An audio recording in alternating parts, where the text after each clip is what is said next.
ದಯವಿಟ್ಟು ಇದು ಒಂದು ತಮಿಳ್ನಾಡು ಸ್ಟೋರಿ ಅಂತ ಹೇಳ್ಬೇಡಿ, ಇದು ಭಾರತದಲ್ಲಿ ಆಗಿದೆ. ಯಾವ್ದೋ ಒಂದು ಧರ್ಮದ ಒಂದು ಟೋಪಿಯನ್ನು ಹಾಕೋಬೇಕು ಅಂತ ಹೇಳಿದಾಗ ಮೋದಿ ಅವರು ಹಾಕೋಣಲ್ಲ ಅಂತ ಹೇಳಿದ್ರು. ಕಾಂಗ್ರೆಸ್ ಅಲ್ಲಿ ಹಿಂದೂಗಳನ್ನ ಕಾಪಾಡುವ ವ್ಯಕ್ತಿ ಬಂದ್ರೆ ನಾನು ಆ ವ್ಯಕ್ತಿಗೂ ಜೈಕಾರ. ಟೆಕ್ಸ್ಟ್ ಬುಕ್ ಅಲ್ಲಿ ಬ್ಲೂ ಪ್ರಿಂಟ್ ಅಲ್ಲಿ ಉಪೇಂದ್ರ ಅವ್ರ ಮಾತು ಚೆನ್ನಾಗಿದೆ. ಕರ್ನಾಟಕದ ಕೊನೆಯ socialism leader is mister Siddaramaiah. ಅದು ಬರ್ದಿಟ್ಟು 18 ವರ್ಷ ಶಾಲೆಯಲ್ಲಿ ಹೇಳ್ಕೊಡದೆ ಇರೋದನ್ನ ಒಂದು ಕಾಂತಾರ ರೇಣುಕಾ ಸ್ವಾಮಿ ಮರ್ಡರ್ ಕೇಸಲ್ಲಿ ಇನ್ವಾಲ್ವ್ ಆಗದೆ ಇದ್ದಿದ್ದಾರೆ. There was a chance. Internet, Instagram, social media is winning elections now. ಹೊಸ ಮುಖಕ್ಕೆ ಪರಿಚಯ ಮಾಡಿಕೊಡುವ ರಾಜ್ಯ. ಮಾಸ್ ಲೀಡರ್ ಇರ್ತಕ್ಕಂಥದ್ದು ಜೈಲಿದ್ದಾರೆ. ಆ ಚುನಾಯಿತ ಪ್ರತಿನಿಧಿ ಅಥವಾ ರಿಷಬ್ ಶೆಟ್ಟಿಗೆ ಮಾತ್ರ ರಾಷ್ಟ್ರೀಯ ಪಕ್ಷದಲ್ಲಿ ಸೇರ್ಕೊಂಡು ಇದನ್ನ ಮಾಡ್ತಾರೋ ಇಂಡಿಪೆಂಡೆಂಟ್ ಆಗಿ ಹೋಗಿ ಮಾಡ್ತಾರೋ ಅನ್ನೋದೇ ಒಂದು expectation. Rishab Shetty has got a far chance to be connected to the youth.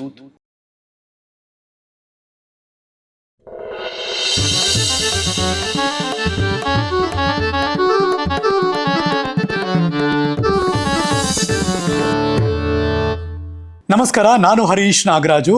ಇದು ನ್ಯೂಸು. ಇವತ್ತಿನ ಹರಿಕತೆ ಪಾಡ್ಕಾಸ್ಟ್ ಶೋನಲ್ಲಿ ಸಿನಿಮಾ ವಿಚಾರನ, ರಾಜಕಾರಣ ವಿಚಾರನ, ಜನಸಾಮಾನ್ಯರ ವಿಚಾರನ ಅಂತ ಏನಾದ್ರು ಪ್ರಶ್ನೆ ಇದ್ದರೆ ಇದು ಎಲ್ಲರಿಗೂ ಸಂಬಂಧಪಟ್ಟಂಥ ವಿಚಾರ. ಬಿಗ್ ಬಾಸ್ನ ಕಂಟೆಸ್ಟೆಂಟ್ ಕೂಡ ಆಗಿದ್ದವರು. ಬಹುಶಃ ಅವರ ನಿಷ್ಠುರ ಮತ್ತು ಇದ್ದದ್ದಿದ್ದಂಗೆ ಏನು ಮಾತಾಡ್ತಾರಲ್ಲ ಅದರಿಂದಾನೇ ಎಲ್ಲರಿಗೂ ಕೂಡ ಇಷ್ಟ ಆಗುವಂಥ ವ್ಯಕ್ತಿತ್ವದ ಒಬ್ಬ ವ್ಯಕ್ತಿ ಇವತ್ತು ಹರಿಕತೆಯ ಪಾಡ್ಕಾಸ್ಟ್ನಲ್ಲಿ ನಮ್ಮ ಜೊತೆ ಕೂತಿದ್ದಾರೆ. ಸಿನಿಮಾಗೂ ಸಂಬಂಧ ಇದೆ, ರಾಜಕಾರಣಕ್ಕೂ ಸಂಬಂಧ ಇದೆ ಮತ್ತು ಕನ್ನಡತ್ವಕ್ಕೆ ಸಂಬಂಧ ಇದೆ. ಕನ್ನಡಿಗರಿಗೆ ತೊಂದರೆ ಆದರೆ, ಕನ್ನಡದ ಅಸ್ತಿತ್ವಕ್ಕೆ ತೊಂದರೆ ಆದರೆ ದೊಡ್ಡ ಮಟ್ಟದ ಧ್ವನಿ ಎತ್ತುವಂಥ ವ್ಯಕ್ತಿ ಇವತ್ತು ನಮ್ಮ ಜೊತೆ ಇದ್ದಾರೆ. ಡ್ರಗ್ಸ್ ಕೇಸ್ ಅವರೇ ಧ್ವನಿ ಎತ್ತದ್ದು, ಅಥವಾ ಡಬ್ಬಿಂಗ್ ವಿರುದ್ಧದ ಹೋರಾಟ ಅವರೇ ಧ್ವನಿ ಎತ್ತದ್ದು. ಇವತ್ತು ಕೂಡ ನಮ್ಮ ಜೊತೆ ಮಾತಾಡೋಕ್ಕೆ ಅವರೇ ಕೂತಿದ್ದಾರೆ. None other than Shri Prashant Sambargi. Hi Harish, ನಮಸ್ಕಾರ. ನಮಸ್ಕಾರ, how are you? Super. 22 years of friendship ನಿಮ್ಮ. That's true. ರೇಡಿಯೋ ಇಂದ ನಮ್ದು ನಿಮ್ಮ ಸಂಬಂಧ ಡಿಜಿಟಲ್ ಯುಗದ ತನಕ. ಡಿಜಿಟಲ್ ಯೂಸ್ ತನಕ. ನ್ಯೂಸು ಮೊದಲನೆಯ ಪಾಡ್ಕಾಸ್ಟ್ ನಿಮ್ಮ ಜೊತೆಗೆ. ಓಕೆ. ಅದು ಎಸ್ಪೆಷಲಿ ಹರಿಕತೆ. ಓಕೆ. ಒಂದು ತುಂಬಾ ಆಳವಾದ, ಸೀರಿಯಸ್ ಆದ ಒಂದು ಸಬ್ಜೆಕ್ಟ್. ಕರ್ನಾಟಕ ರಾಜಕೀಯ ಮತ್ತು ಕರ್ನಾಟಕದ ಸ್ಯಾಂಡಲ್ವುಡ್ ಬಗ್ಗೆ ಡಿಸ್ಕಸ್ ಮಾಡೋದು. Very true. ನಾನು ಅಪರೂಪಕ್ಕೆ ತುಂಬ ದೊಡ್ಡ ಓಪನಿಂಗ್ ತಗೊಂಡಿದ್ದೀನಿ, ಬಿಕಾಸ್ ಅಷ್ಟು ವಿಚಾರ ಇದೆ ಇವತ್ತಿನ ಈ ಪಾಡ್ಕಾಸ್ಟ್ ಶೋನಲ್ಲಿ ಅಂತ ಒಂದು ಸಣ್ಣ ಹಿಂಟ್ ಕೊಟ್ಟಿದ್ದೀನಿ. ನಿನ್ನೆ ವಿಜಯ್ ಅಧಿಕಾರ ತಗೊಂಡ್ರು, ನೋಡಿದ್ರಿ? ನೋಡ್ತಾನೆ ಇದ್ದೀನಿ ಅವ್ರ ಎಲೆಕ್ಷನ್ ಕ್ಯಾಂಪೇನನ್ನು. ಹೇಗನ್ನಿಸ್ತು ಅಧಿಕಾರಕ್ಕೆ ಬಂದದ್ದು? ತಮಿಳುನಾಡಿನ ರಾಜಕೀಯದ ಪಲ್ಲಟ ಗಮನಿಸಿದ್ದ ನಿಮಗೆ ಒಂದು ಮಾತಲ್ಲಿ ಇದನ್ನು ವಿಶ್ಲೇಷಣೆ ಮಾಡ್ತೀನಿ ಹರೀಶ್ ಅನ್ನೋದಾದರೆ. ಇದು ಕೇವಲ 108 ನಂಬರ್ಸ್ನ ಕಥೆ ಅಲ್ಲ, ಅಷ್ಟು ಮಾತ್ರ ಹೇಳಬಲ್ಲೆ. It is just not numbers of 108. ಅದಕ್ಕಿಂತ ತುಂಬ ಆಳವಾಗಿ ಯೋಚನೆ ಮಾಡಿದ್ರೆ ಮಾತ್ರ ತಮಿಳ್ನಾಡಲ್ಲಿ ಆಗಿರ್ತಕ್ಕಂಥದ್ದು ಒಂದು ರಾಜಕೀಯ ಉಲ್ಟಾ ಪಲ್ಟಾ ಆಗಿದೆಯಲ್ಲ ಅದೊಂದು ಸಿಗುತ್ತೆ. ಸೊ ಒಬ್ಬ ಜನಪ್ರಿಯ ನಟ ಈಗ ಮುಖ್ಯಮಂತ್ರಿ ಆದ ಅಂತ ಅಷ್ಟಕ್ಕೆ ನೋಡಬೇಡಿ. ಇಲ್ಲ, ಇದ್ರ ಹಿಂದೆ ತುಂಬ ಕಥೆಗಳಿದೆ, ತುಂಬ ಒಂದು ಮಿಡಲ್ ಕ್ಲಾಸ್ ಆ್ಯಂಗರ್ ಇದೆ, ತುಂಬ ಒಂದು ವೋಟರಿನ ಒಂದು ಬುದ್ಧಿವಂತಿಕೆ ಅಥವಾ ಅವನ ಶಕ್ತಿಯನ್ನು ಅಲ್ಲಿ ತೋರಿಸುತ್ತೆ. ನೀವು ಬರೀ 108 ನಂಬರ್ಸು, ಫಿಲ್ಮ್ ಸ್ಟಾರು ಕಂಡು ನೋಡ್ಬಿಡಿ. ತಮಿಳ್ನಾಡನ್ನು ಒಂದ್ಸಲ ವಿಶ್ಲೇಷಣೆ ಮಾಡೋದಾದ್ರೆ ನಿಮಗೆ ಪ್ಲೀಸ್, DMK AIDMK ಹೆಸರು ಹಂಗೆ ಇದೆ ಕೇಳಕ್ಕೆ. ಒಂದು DMK, ಇನ್ನೊಂದು AIDMK, ಲೋಗೋನು ಹಾಗೆ ಇದೆ. ಅದೇ ಜನ 60 ವರ್ಷ ಅಡ್ಜಸ್ಟ್ಮೆಂಟ್ ಮಾಡಿಕೊಂಡು ಎಲ್ಲ ಮಾಡಿಕೊಂಡು DMK AIDMK ಎರಡು ಕುಟುಂಬ. ಆದರೆ ಕ್ಯಾಶ್ ಬಾಕ್ಸ್ ಒಂದೇ, ಅವರ ಮನೆಯ ಕ್ಯಾಶ್ ಬಾಕ್ಸ್ ಮಾತ್ರ ತುಂಬ್ತಾ ಇದೆ. ಇದನ್ನ ನೋಡಿರ್ತಕ್ಕಂಥ ವ್ಯಕ್ತಿ ಎಲ್ಲೋ ಒಂದು ಕಡೆ ಒಂದು ವಿಂಡೋ, ಒಂದು ಅವಕಾಶ ಕಾಯ್ತಾ ಇದ್ದ. ಅವಕಾಶನೇ ವಿಜಯ್. ಇದರಿಂದ ನೀವು ಅದು ಒಂದು ಮೇಲ್ನೋಟಕ್ಕೆ, ಅದು ಒಳಗಡೆ ನೀವು ಆ್ಯಕ್ಚುಲಿ ಹೋಗೋದಾದ್ರೆ ಏನಿದೆ, ಇಟ್ಸ್ ಆಲ್ ಅಬೌಟ್ 60 ವರ್ಷದಲ್ಲಿ ನೀವು as a voter, as a family, ನಾವೆಲ್ಲ ಮಿಡಲ್ ಕ್ಲಾಸ್ ಫ್ಯಾಮಿಲಿಯಿಂದ ಬಂದಿರೋರು. ನಮ್ಮಪ್ಪ ಕ್ಯೂ ಅಲ್ಲಿ ನಿಂತ್ಕೊಂಡು ಬ್ಯಾಂಕಿಂಗ್ ಎಕ್ಸಾಮ್ ಬರೆದು ಬ್ಯಾಂಕ್ ಮ್ಯಾನೇಜರ್ ಆಗಿ, ಯಾವ ಗಾಡ್ ಫಾದರು ಇಲ್ಲ, ಯಾರು ಅಂಕಲ್ಲು ಚಿಕ್ಕಪ್ಪನು ನಮಗೆ ಕೆಲಸ ಸೇರಿಸಲಿಲ್ಲ. ಅದೇ ರೀತಿ ನೀವು ಅಷ್ಟೇ, ನಿಮ್ಮ ಓದು ನಿಮ್ಮ ಒಂದು ಎಜುಕೇಶನು, ನೀವು ಇಂಟರ್ವ್ಯೂ ಅಟೆಂಡ್ ಮಾಡಿ ಬಿಗ್ FM ಸೇರ್ಕೊಂಡು ಎಲ್ಲವೂ ನಿಮ್ದೊಂದು ಸ್ಟ್ರಗಲ್ ಇದೆ. ಅದೇ ಬೇರೆ ಕಡೆ ರಾಜಕಾರಣಿಯ ಮಗ ರಾಜಕಾರಣಿ, ಅವ್ರ ಮೊಮ್ಮಗನಿಗೆ ಟಿಕೆಟು, ಸೇಫ್ ಟಿಕೆಟು, ಅವರವರೇ ಫೇಸ್ ಚೇಂಜ್ ಆಗ್ತಿದೆ, ಫ್ಯಾಮಿಲಿಯಲ್ಲಿ ಅವರವರೇ ಬರ್ತಾ ಇದ್ದಾರೆ. ಅದಕ್ಕೆ ಉತ್ತರ ಕೊಟ್ಟಿದ್ದು ಈ ನೆಪೋಟಿಸಮ್ ಅಂತ ಏನು ಹೇಳ್ತಾರಲ್ಲ, ಅಥವಾ ವಂಶದ ಒಂದು ಅವರವರೇ ನಿಂತ್ಕೊಳೋದು. ಹ್ಮ್ ಸ್ಟಾಲಿನ್ ಮಗ ಉದಯನಿಧಿ ಸ್ಟಾಲಿನ್, ಕರುಣಾನಿಧಿ, ಇದೇ ಬರ್ತಾ ಇದೆ. ಹೌದು. ಅದೇ ನೀವು ಒಂದು ಮಿಡಲ್ ಕ್ಲಾಸ್ ಫ್ಯಾಮಿಲಿನ ಒಂದು ಅಬ್ಸರ್ವ್ ಮಾಡಿ. ಮಿಡಲ್ ಕ್ಲಾಸ್ ಫ್ಯಾಮಿಲಿ ಸ್ಟ್ರಗಲ್ ಇದೆ ನೋಡಿ. ಈಗ ಅವ್ರದ್ದು 56-50. ಹೆಂಗೆ ಅಂದರೆ 75ರ ಒಂದು ಎಮರ್ಜೆನ್ಸಿ ಆದಮೇಲೆ ಕೆಲಸಗಳು ತುಂಬ ಹೊಡ್ಕೊಂತು. ಬ್ಯಾಂಕಿಂಗ್ ಆಗಿರ್ಬೋದು, ಪೋಸ್ಟಲ್ ಆಗಿರ್ಬೋದು, ರೈಲ್ವೇಸ್ ಆಗಿರ್ಬೋದು, ಎಲ್ಲವೂ ಹೊಡ್ಕೊಂತು. ಅದು ನಿಮ್ಮ ತಂದೆಗೆ ಪಟ್ಟಿರ್ತಕ್ಕಂಥ ಶ್ರಮ ಅಥವಾ ನೀವು ಯಾರಾದರೂ ಪಟ್ಟಿರ್ತಕ್ಕಂಥ ಶ್ರಮ, ನೀವು ಅದನ್ನು ಮಾಡಿದ್ದೀರಾ. ಆದರೆ ರಾಜ್ಯಸಭೆಗೆ, ಲೋಕಸಭೆಗೆ, ವಿಧಾನಸಭೆಗೆ ಹೋಗೋರು ರಾಜಕಾರಣಿ ಮಕ್ಕಳು, ಅವನಿಗೆ ಯಾಕಷ್ಟು ಈಸಿ, ನನಗೆ ಯಾಕೆ ಅದು ಈಸಿ ಇಲ್ಲ? ನನ್ನ ಅದೃಷ್ಟ ಇಲ್ವಾ? ಬಿಕಾಸ್ ನಾನು ಹುಟ್ಟಿಲ್ವಾ ಅಂತನಾ? ಸೊ ಇದು 108 ನಂಬರ್ಸಿನ ಕತೆ ಅಲ್ಲ. ಇದು ಬದಲಾವಣೆಯ ಕತೆ ಅಲ್ಲ. ಇದು ಒಂದು ಮಿಡಲ್ ಕ್ಲಾಸ್ ಫ್ಯಾಮಿಲಿಯಲ್ಲಿ ಒಬ್ಬ ವೋಟರಿನ ಮನಸ್ಥಿತಿ. ಒಂದು ಅವಕಾಶ ಕಾಯ್ತಾ ಇದ್ದ. 60 ವರ್ಷ ರೂಢಿ ಆಗ್ಬಿಟ್ಟಿತ್ತು. ಅವರು ನಾಟಕ ಮಾಡ್ತಾ ಇದ್ರು, ವೋಟರು ನಾಟಕ ಮಾಡ್ತಾ ಇದ್ದ. ಈಗ ನಾಟಕ ನಿಲ್ಲಿಸಿದ್ದಾರೆ. ನಿಜವಾದ ಒಂದು ಪ್ರತಿಭೆಯನ್ನ, ಈ ವಂಶ ಪಾರಂಪರ್ಯ ಪಕ್ಷನ ತೆಗಿಬೇಕು ಅಂತ ಹೇಳಿ ಮಾಡಿರ್ತಕ್ಕಂಥ ಪ್ರಯತ್ನಕ್ಕೆ ಜಯ ಸಿಕ್ಕಿರದೆ ಡೈನಾಸ್ಟಿಕ್ ಪಾಲಿಟಿಕ್ಸ್ ಅನ್ನ ಮುರಿದು ಮಾಡಿರ್ತಕ್ಕಂಥ ಒಂದು ಶ್ರಮ. ಅದಕ್ಕೆ ಬಂದಿರೋದು 108 ಓಟು. ಇದು ಕೇವಲ ನಿಮ್ಮ ಫಾದರು ಮಗ ನಿಮ್ಮ ಫಾದರ್ ಥರ ಯೋಚನೆ ಮಾಡ್ತಾ ಇಲ್ಲ. New voter, Gen Z voter 18 to 24 is not voting like his father. He is voting different. ಆ ವೋಟಿಂಗ್ ಡಿಫ್ರೆಂಟೇ TVK ವಿಜಯ್. ಎಕ್ಸಾಕ್ಟ್ಲಿ. ಈಗ ಅತಿ ಹೆಚ್ಚು ವೋಟಿಂಗ್ ಪರ್ಸೆಂಟೇಜ್ ಆದರೆ ಯಾರಿಗೋ ಏನೋ ಕಾದಿದೆ ಅಂತಲೇ ಅರ್ಥ. ಯಾವಾಗಲೂ ಕೂಡ ರಾಜಕಾರಣದಲ್ಲಿ ಮಾತಾಡ್ತಾರೆ ಯಾವಾಗಲೂ. ಟೆಲ್ ಮಿ, 2 ವರ್ಷದಲ್ಲಿ TVK ಮಾಡಿದ ಮ್ಯಾಜಿಕ್ ಏನು? ಇದು ಮ್ಯಾಜಿಕ್ಕಾ ಅಥವಾ 2 ವರ್ಷಕ್ಕಷ್ಟೇ ಇದನ್ನು ನೋಡಬೇಕಾ ನಾವು? ಇಲ್ಲ, ಈ ಮ್ಯಾಜಿಕ್ಕು ಕರ್ನಾಟಕದಲ್ಲೂ ಆಗಿತ್ತು. 2018ರಲ್ಲೂ ಮ್ಯಾಜಿಕ್ ಆಗಿತ್ತು. ಸಿದ್ದರಾಮಯ್ಯ ಅವ್ರ ಗೌರ್ಮೆಂಟ್ ಇತ್ತು, ಮೋದಿ ಅವ್ರು ಬಂದರು. 10 ದಿನ 2018ರಲ್ಲಿ 10 ದಿನ ಎಲ್ಲ ಕಡೆ ಮಾತಾಡಿದ್ರು. 10 ದಿನ ಎಲ್ಲ ಕಡೆ ಮಾತಾಡಾದ್ಮೇಲೆ 60 ಸೀಟ್ ಇದ್ದದ್ದು 104 ಸೀಟಿಗೆ ಬಂತು. ಯಾರು ಮಾಡಿದ್ದದು? ಕರ್ನಾಟಕದ ಜನತೆನೇ ಮಾಡಿದ್ದದು. ಯೂಸರ್ ಜನರೇಟೆಡ್ ಕಂಟೆಂಟ್ ಅಂತ ನಾವು ಅದನ್ನ ಪೊಲಿಟಿಕ್ಸ್ ಅಲ್ಲಿ ಹೇಳ್ತೀವಿ. UGC. ಅಲ್ಲಿ ತಮಿಳ್ನಾಡಲ್ಲಿ ವಿಜಯ್ನ ಅಭಿಮಾನಿಗಳು UGC ಕಂಟೆಂಟ್ ಮಾಡಿ ಆ ಥ್ರೆಶೋಲ್ಡ್ ಅನ್ನು ಬ್ರೇಕ್ ಮಾಡಿ ಅಲ್ಲಿ ಯಾವುದೋ ಒಂದು ಆ ಕಂಟೆಂಟ್ ಡೆವಲಪ್ ಮಾಡೋಕ್ಕೆ ಅದು ಮಾಡಿರ್ತಕ್ಕಂಥ 7 ವರ್ಷ ಶ್ರಮ, ಫ್ಯಾನ್ ಕ್ಲಬ್ಬು ಎಲ್ಲವೂ ಸೇರ್ಕೊಂಡಿತ್ತು ಒಳಗಡೆ. ಸೊ ಯಾರು ಕಂಟೆಂಟ್ ಮಾಡಿದ್ದದು? ಅಲ್ಲಿನ ಜನರು. ನೀವು ಪುಷ್ ಮಾಡಿದ್ರೆ ಒಂದು 10 ಜನಕ್ಕೆ ಹೋಗ್ಬೋದು ಅಷ್ಟೇ. ಕರೆಕ್ಟ್. ಎಲ್ಲರೂ ಒಂದು 15% of the population is pushing content ಅಂದರೆ without any payment it reaches ಒಂದು ಥ್ರೆಶೋಲ್ಡ್. ಅದು ಬ್ರೇಕ್ ಆಗಿಬಿಡುತ್ತೆ. ಆ ಬ್ರೇಕ್ ಆಗಿದ್ದೇ ಇಸಲಿ ಸೆಲ್ಫ್ ಕ್ರಿಯೇಟೆಡ್ ಕಂಟೆಂಟ್. ಆ ಕಂಟೆಂಟಿಂದ ಸೋಷಿಯಲ್ ಆಲ್ಗರಿದಮು, ಇಂಟರ್ನೆಟ್ಟು ಎಲ್ಲವೂ ಅದ್ರಲ್ಲಿ ಸೇರ್ಕೊಂಡಿದೆ. ನಂಗೆ ಟೆಲ್ ಮಿ, ಬಿಕಾಸ್ ನೀವು ಸಿನಿಮಾ ಲೋಕದಲ್ಲೂ ನಂಟಿರೋದ್ರಿಂದ ಈ ಕ್ವಶನ್ ಕೇಳ್ತೀನಿ ನಾನು. ಈಗ ತೆರೆ ಮೇಲೆ ಒಬ್ಬ ನಾಯಕನನ್ನು, ಆ ಪಾತ್ರಧಾರಿಯನ್ನು ಅಲ್ಲಿ ಮಿಂಚೋದನ್ನು, ಅಲ್ಲೇನೋ ಜನಕ್ಕೆ ಸಹಾಯ ಮಾಡೋದು, ಲೀಡರ್ಶಿಪ್ ಕ್ವಾಲಿಟಿ ತೊಗೊಳೋದನ್ನು ನೋಡಿ ಖುಷಿಪಟ್ಟು ಸಂಭ್ರಮ ಪಡೋದು ಬೇರೆ. ಹೆಂಗದು ಓಟಾಗಿ ಕನ್ವರ್ಟ್ ಆಯಿತು ಈ ಮಟ್ಟಕ್ಕೆ?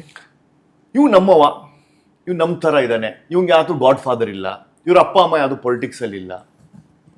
ಇದು ಕೇವಲ ತಮಿಳ್ನಾಡು ಸ್ಟೋರಿ ಅಲ್ಲ, ಇದು ಭಾರತದ ಸ್ಟೋರಿ. ಓ, ಇದನ್ನ ತಮಿಳ್ನಾಡು ಸ್ಟೋರಿ ಅಂತ ನೋಡಬೇಡಿ. ಇಲ್ಲ, 2014ರಲ್ಲೂ ಮೋದಿ ಅವ್ರು ಬಂದಿದ್ದು ಇದೇ ಸ್ಟೋರಿ ಮೇಲೆ. ಮೋದಿ ಅವ್ರಿಗೆ ಯಾರು ಮಕ್ಕಳಿಲ್ಲ, ಯಾರು ಅವ್ರ ತಂದೆನೋ ತಾತನೋ ಮಿನಿಸ್ಟರ್ ಅಲ್ಲ, ನೆಪೋಟಿಸಮ್ ಇಲ್ಲ. ಮೋದಿ ಅವ್ರು ಬಂದಿರೋದು ಹೇಗೆ? ಇದೇ ಸ್ಟೋರಿ ಮೇಲೆ ಬಂದಿರೋದು. ಸೊ ಇದು ನೀವು ದಯವಿಟ್ಟು ಇದು ಒಂದು ತಮಿಳ್ನಾಡು ಸ್ಟೋರಿ ಅಂತ ಹೇಳ್ಬೇಡಿ. ಇದು ಭಾರತದಲ್ಲಿ ಆಗಿದೆ.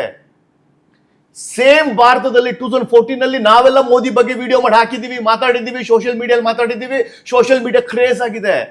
ನಮ್ಮವರು ಅಂತ ಹೇಳ್ಕೊಂಡಿದ್ದೀವಿ. ಅವ್ರು ಯಾವುದೋ ಒಂದು ತಲೆಮಾರಿನ ಅಜ್ಜ ಮುತ್ತಜ್ಜ ರಾಜಕೀಯದವರಲ್ಲ, ಡೈನಾಸ್ಟಿ ಪಾಲಿಟಿಕ್ಸ್ ಅಲ್ಲ ಅಂತ ಹೇಳಿದೀವಿ. ಅವ್ರು ಏನಿದಾರೋ ಹಾಗೆ ಕಾಣಿಸ್ತಾ ಇದೆ. ಜೋ ದಿಕ್ ರहा है वही हमको मिल रहा है. What I see is what I get is what is. ಅದೇ ಇರೋದು ವಿಜಯ್ ಅಷ್ಟೇ. What I see is what I get. So individual ಆಗಿ ನೀವು ಪ್ರಮೋಟ್ ಮಾಡಿ ಅಂತ ಅವರು ಹೇಳಿಲ್ಲ, ಜನ ವಾಲಂಟ್ರಿ ಮಾಡಿರೋದು. ಇವು ನಮ್ಮವರು ಅಂತ 2014 ಇದು ಇಂಡಿಯಾ ಫಿನಾಮಿನಾ. ಭಾರತದಲ್ಲಿ ಇರೋದು ತಮಿಳ್ನಾಡು, ಅದೇನು ಬೇರೆದಲ್ಲ.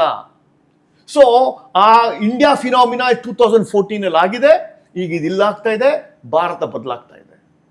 ಸೊ ಇದನ್ನೇ, this is not a new phenomena that you want to do something of such kind. It is happened in 2000. Modi era ಹೇಗೆ ಬಂತು? ಮೋದಿ ಎಲ್ಲೂ ಅಷ್ಟೇ ಯೂಸರ್ ಕಂಟೆಂಟ್ ಮಾಡ್ದ, ಅವ್ರ ಬಗ್ಗೆ ಮಾತಾಡ್ದ, ಹಾಡು ಹಾಕ್ದ, ಒಂದು ಎಕ್ಸಾಂಪಲ್ ಕೊಡ್ತೀನಿ. ಮೋದಿ 2014 ಹೇಗೆ ನಮ್ಮವರೊಂದು ಗೊತ್ತಾಗಿದ್ದು ಅಂತ, ಅದು ನಿಮಗೆ ರಾಜಕೀಯವಾಗಿ ಮಾತಾಡ್ತಾ ಇದ್ದಾರೆ ಅಂತ ಹೇಳ್ಬೋದು. ಯಾವುದೋ ಒಂದು ಧರ್ಮದ ಒಂದು ಟೋಪಿಯನ್ನು ಹಾಕೋಬೇಕು ಅಂತ ಹೇಳಿದಾಗ ಮೋದಿಯವ್ರು ಹಾಕೋಣಲ್ಲ ಅಂತ ಹೇಳಿದ್ರು. That is the talking point of 2014. ನಮ್ಮವನಪ್ಪ ನಮಗೋಸ್ಕರ ಮಾಡ್ತಾ ಇದ್ದಾನೆ. ಯಾವುದೋ ಒಂದು ಧರ್ಮನ ಪ್ಲೀಸ್ ಮಾಡ್ಲಿಕ್ಕೆ, ಇನ್ನೊಬ್ಬರು ಪ್ಲೀಸ್ ಮಾಡ್ಲಿಕ್ಕೆ ಟೋಪಿ ಹಾಕೊಂಡ್ಲಿಲ್ಲ. That was the narrative set. ಬಂದ್ರಲ್ಲ ಅದ್ಭುತವಾಗಿ 286. What a number. 10 ವರ್ಷ ಒಂದು ಕಾಂಗ್ರೆಸ್ ಗೌರ್ಮೆಂಟ್ ಅನ್ನ ಕಿತ್ತಾಕಿದ್ರಲ್ಲ. 65 ವರ್ಷದ ಡೈನಾಸ್ಟಿಕ್ ಪಾಲಿಟಿಕ್ಸ್ ಅನ್ನ, ಅಜ್ಜಿ ಮಗ ಮೊಮ್ಮಗನ ಕಥೆಯನ್ನು ಮುಗಿಸಿದ್ರಲ್ಲ. Same story. ನಮ್ಮಪ್ಪ ಬ್ಯಾಂಕ್ ಮ್ಯಾನೇಜರ್ ಆಗಿದ್ದ, ಅವನು ಕಷ್ಟಪಟ್ಟಿದ್ದಾನೆ, ನಾನು ಕಷ್ಟಪಟ್ಟಿದ್ದೀನಿ ನಾನು ಕೆಲಸ ತಗೊಳಕ್ಕೆ. ಮೋದಿನೂ ಹಾಗೆ. So same influence. Indian behaviour ಆಗಿರೋದು, ಇಂಡಿಯನ್ ಮೆಂಟಾಲಿಟಿ ಇರೋದು. ತಮಿಳ್ನಾಡು ಸ್ಟೋರಿ ಅಲ್ಲ, ಇದು ಇಂಡಿಯಾ ಸ್ಟೋರಿ. ಕರ್ನಾಟಕದಲ್ಲೂ ಆಗಕ್ಕೆ ಸಾಧ್ಯ ಇದೆ. But tell me, before I come to Karnataka, ಈಗ ತಮಿಳ್ನಾಡಲ್ಲೂ ಕೂಡ ಅಟೆಂಪ್ಟ್ ಮಾಡಿ ಸೋತಿರೋರು ಇದ್ದಾರೆ, ಅಥವಾ ನೆರೆಯ ಆಂಧ್ರ ಪ್ರದೇಶದಲ್ಲೂ ಹಾಗಿದ್ದಾರೆ, ಇಲ್ಲ ಅಂತಲ್ಲ. ಆದರೆ ವಿಜಯ್ಗೆ ಹಂಗಾಗಲಿಲ್ಲ. ಇಟ್ ಇಸ್ ಲೈಕ್ ವಾವ್ ಅನ್ನೋ ರೀತಿ ರಾಜಕಾರಣದಲ್ಲಿ ನೋಡಿದ್ರು. ಈಗ ತಮಿಳ್ನಾಡ್ದು ಹಿಸ್ಟ್ರಿ ತೆಗೆದ್ರೆ ಸ್ಟಾರ್ಟಿಂಗ್ ಅಲ್ಲೂ ಕಾಂಗ್ರೆಸ್ಸೇ ಈ ಒಂದು 20 ವರ್ಷ ಆಳಿದ್ರು. ಅದಾದಮೇಲೆ ದ್ರವಿಡಿಯನ್ಸ್ ಅವರು ಬಂತು. ಅದಾದಮೇಲೆ ಮತ್ತೆ ಟಚ್ ಮಾಡೋರು ಸಾಧ್ಯನೇ ಇಲ್ಲ ಅನ್ನೋ ಅಷ್ಟರ ಮಟ್ಟಿಗೆ ಆಳಿದ್ರು ಅವರು ಕೂಡ. ವಿಜಯ್ಗೆ ತುಂಬ ಅದೃಷ್ಟ ಕೊಟ್ಟಿದ್ದು ಸೋಷಿಯಲ್ ಮೀಡಿಯಾ, ತುಂಬ ಅದೃಷ್ಟ ಕೊಟ್ಟಿದ್ದು ಇನ್ಸ್ಟಾಗ್ರಾಮ್, ಫೇಸ್ಬುಕ್, ಯೂಟ್ಯೂಬ್. ಆಗ ನೀವು ಹೇಳ್ತಾ ಇರೋ ಕಥೆಯಲ್ಲಿ ಒನ್ ವೇ ಕಮ್ಯುನಿಕೇಶನ್. ನಾಯಕ ಮಾತಾಡಿದ್ದು ಪೇಪರಲ್ಲಿ ಬಂದಿತ್ತು, ರೇಡಿಯೋಲಿ ಬಂದಿತ್ತು ಹೊರತು ಆ ಕಡೆ ವೋಟರ್ ವಾಪಸ್ ಮಾತಾಡೋಕ್ಕಾಗಲಿಲ್ಲ. ಇಲ್ಲಿ 2 ವೇ ಕಮ್ಯುನಿಕೇಶನ್ ಆಗೋಯ್ತು. ವಿಜಯ್ಗೂ ಮತ್ತು ವೋಟರ್ಗೂ 2 ವೇ ಕಮ್ಯುನಿಕೇಶನ್. ಆ 2 ವೇ ಕಮ್ಯುನಿಕೇಶನ್ ಅದೃಷ್ಟ ಪಡ್ಕೊಂಡಿರ್ತಕ್ಕಂಥದ್ದೇ ಈಗಿನ ಎಲೆಕ್ಷನ್ ತಲೆಮಾರಿನ ಒಂದು ಅದೃಷ್ಟ. I am able to reach to Vijay by Twitter, X, Facebook, video, fan club page, comment section. I am ready to. But ನೀವು ಹೇಳ್ತಾ ಇರೋದು ಕೇವಲ ಭಾಷಣ ಮಾಡಿ ಪೇಪರಲ್ಲಿ ಅಡ್ವರ್ಟೈಸ್ಮೆಂಟ್ ಹಾಕಿ ಒನ್ ವೇ ಕಮ್ಯುನಿಕೇಶನ್ ಅಷ್ಟೇ. ಇದು ಒನ್ ವೇ ಕಮ್ಯುನಿಕೇಶನ್ ಅಲ್ಲ ಸರ್, ಇದು 2 ವೇ. ಅದಕ್ಕೆ ವಿಜಯ್ಗೆ ಅಡ್ವಾಂಟೇಜ್ ಆಗಿರೋದು. ಯಾರೊಬ್ಬ ಎಮರ್ಜಿಂಗ್ ಲೀಡರ್ ಬಂದಾಗ, ಭಾರತಕ್ಕೆ ಬಂದಾಗಲೂ ಅಷ್ಟೇ, ಈಗ ತಮಿಳ್ನಾಡಿಂದ ಆಚೆ ಬಂದಾಗಲೂ ಅಷ್ಟೇ, ಜನ ನೋಡೋದು ಹೆಂಗೆ ಅಂದರೆ, ಒಬ್ಬ ನಾಯಕ, ಒಂದು ಕನಸು, ಒಂದು ಹೊಸ ಭರವಸೆ. ಇದು ದೊಡ್ಡ ಚಾಲೆಂಜೇ ಯಾವಾಗಲೂ. ಭರವಸೆಗಿನ ದ ಹೋಲ್ ಜಿನಸಿಸ್ ಆಫ್ ದಿಸ್, ನೀವು ಬರೀ ವಿಜಯ್ನೇ ತಗೋದಾದ್ರೆ, ವಿಜಯ್ 109 ಸೀನು ಅದೊಂದೇ ಅಲ್ಲ. ತಮಿಳ್ನಾಡು ಜನ ನೆಪೋಟಿಸಮ್ನ, ಡೈನಾಸ್ಟಿ ಪಾಲಿಟಿಕ್ಸನ್ನು ಬಿಸಾಕಿದೆ, ಕರಪ್ಷನನ್ನು ದೂರ ಮಾಡಿದೆ. ನಮ್ಮವನು ಒಂದು ಇಂಟೆಂಟ್ ಇದೆ, ಅವನು ಏನು ನಾಟಕ ಮಾಡ್ತಾ ಇದ್ದಾನೆ, ಏನೋ ಅವ್ನು ಸ್ಟೇಜಲ್ಲಿ ಇದ್ದಾನೋ, ಏನು ಸ್ಕ್ರೀನ್ ಇದ್ದಾನೋ ಅದೇ ನಿಜ ಜೀವನದಲ್ಲಿ ಇದ್ದಾನೆ ಅಂತ ಗೊತ್ತಿದೆ.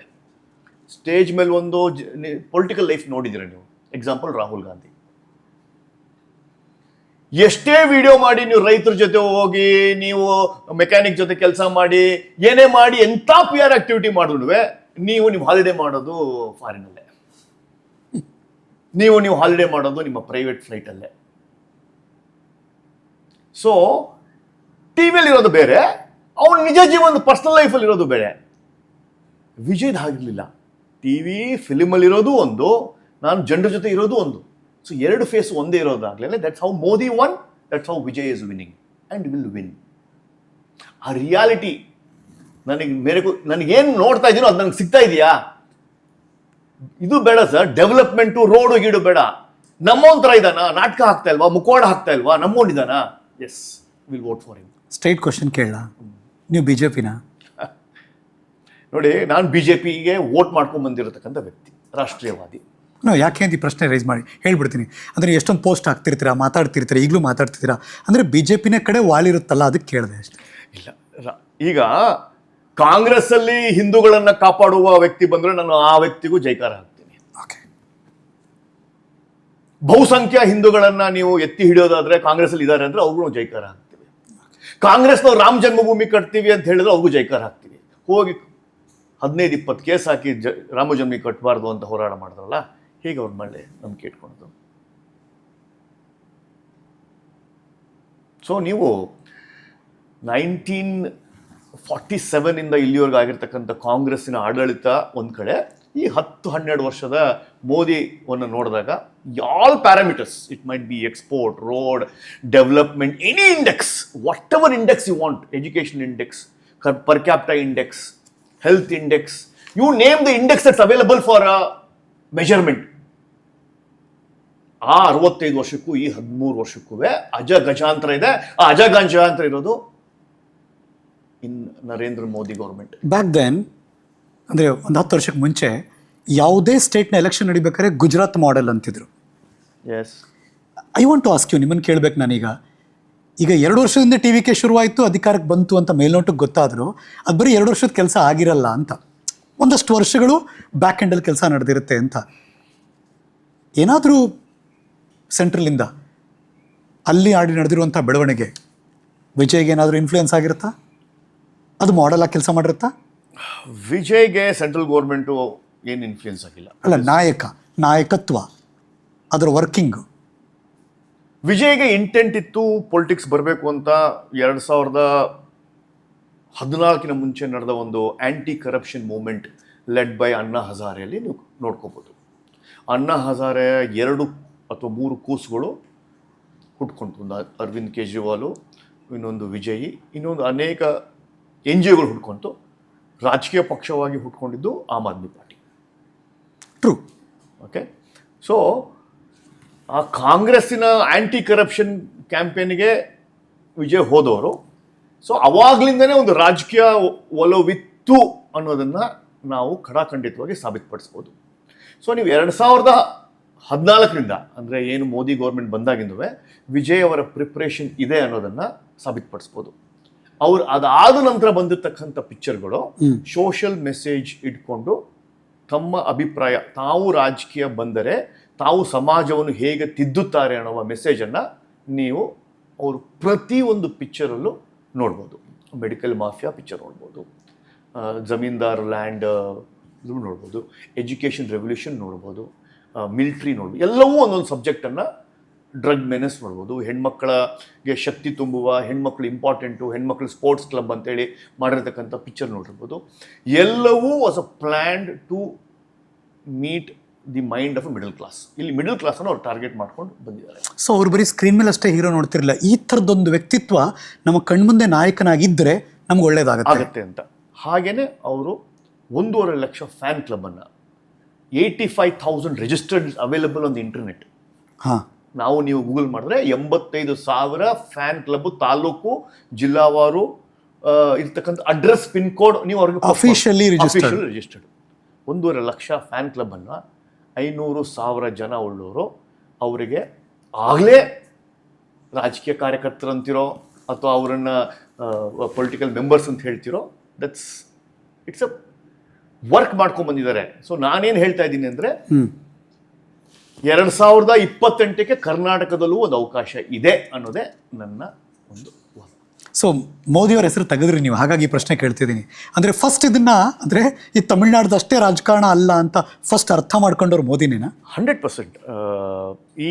ಈ ಮಿಡಲ್ ಕ್ಲಾಸ್ ಸೆಂಟಿಮೆಂಟನ್ನು, ಸೋಷಿಯಲ್ ಮೀಡಿಯಾವನ್ನು, ಇನ್ಸ್ಟಾಗ್ರಾಮನ್ನು, ಫೇಸ್ಬುಕ್ಕನ್ನು ಯಾವುದಾದ್ರು ರಾಜಕೀಯ ಪಕ್ಷ ಅರ್ಥ ಮಾಡ್ಕೊಂಡಿದ್ರೆ ಅದು ಶ್ರೀ ನರೇಂದ್ರ ಮೋದಿ.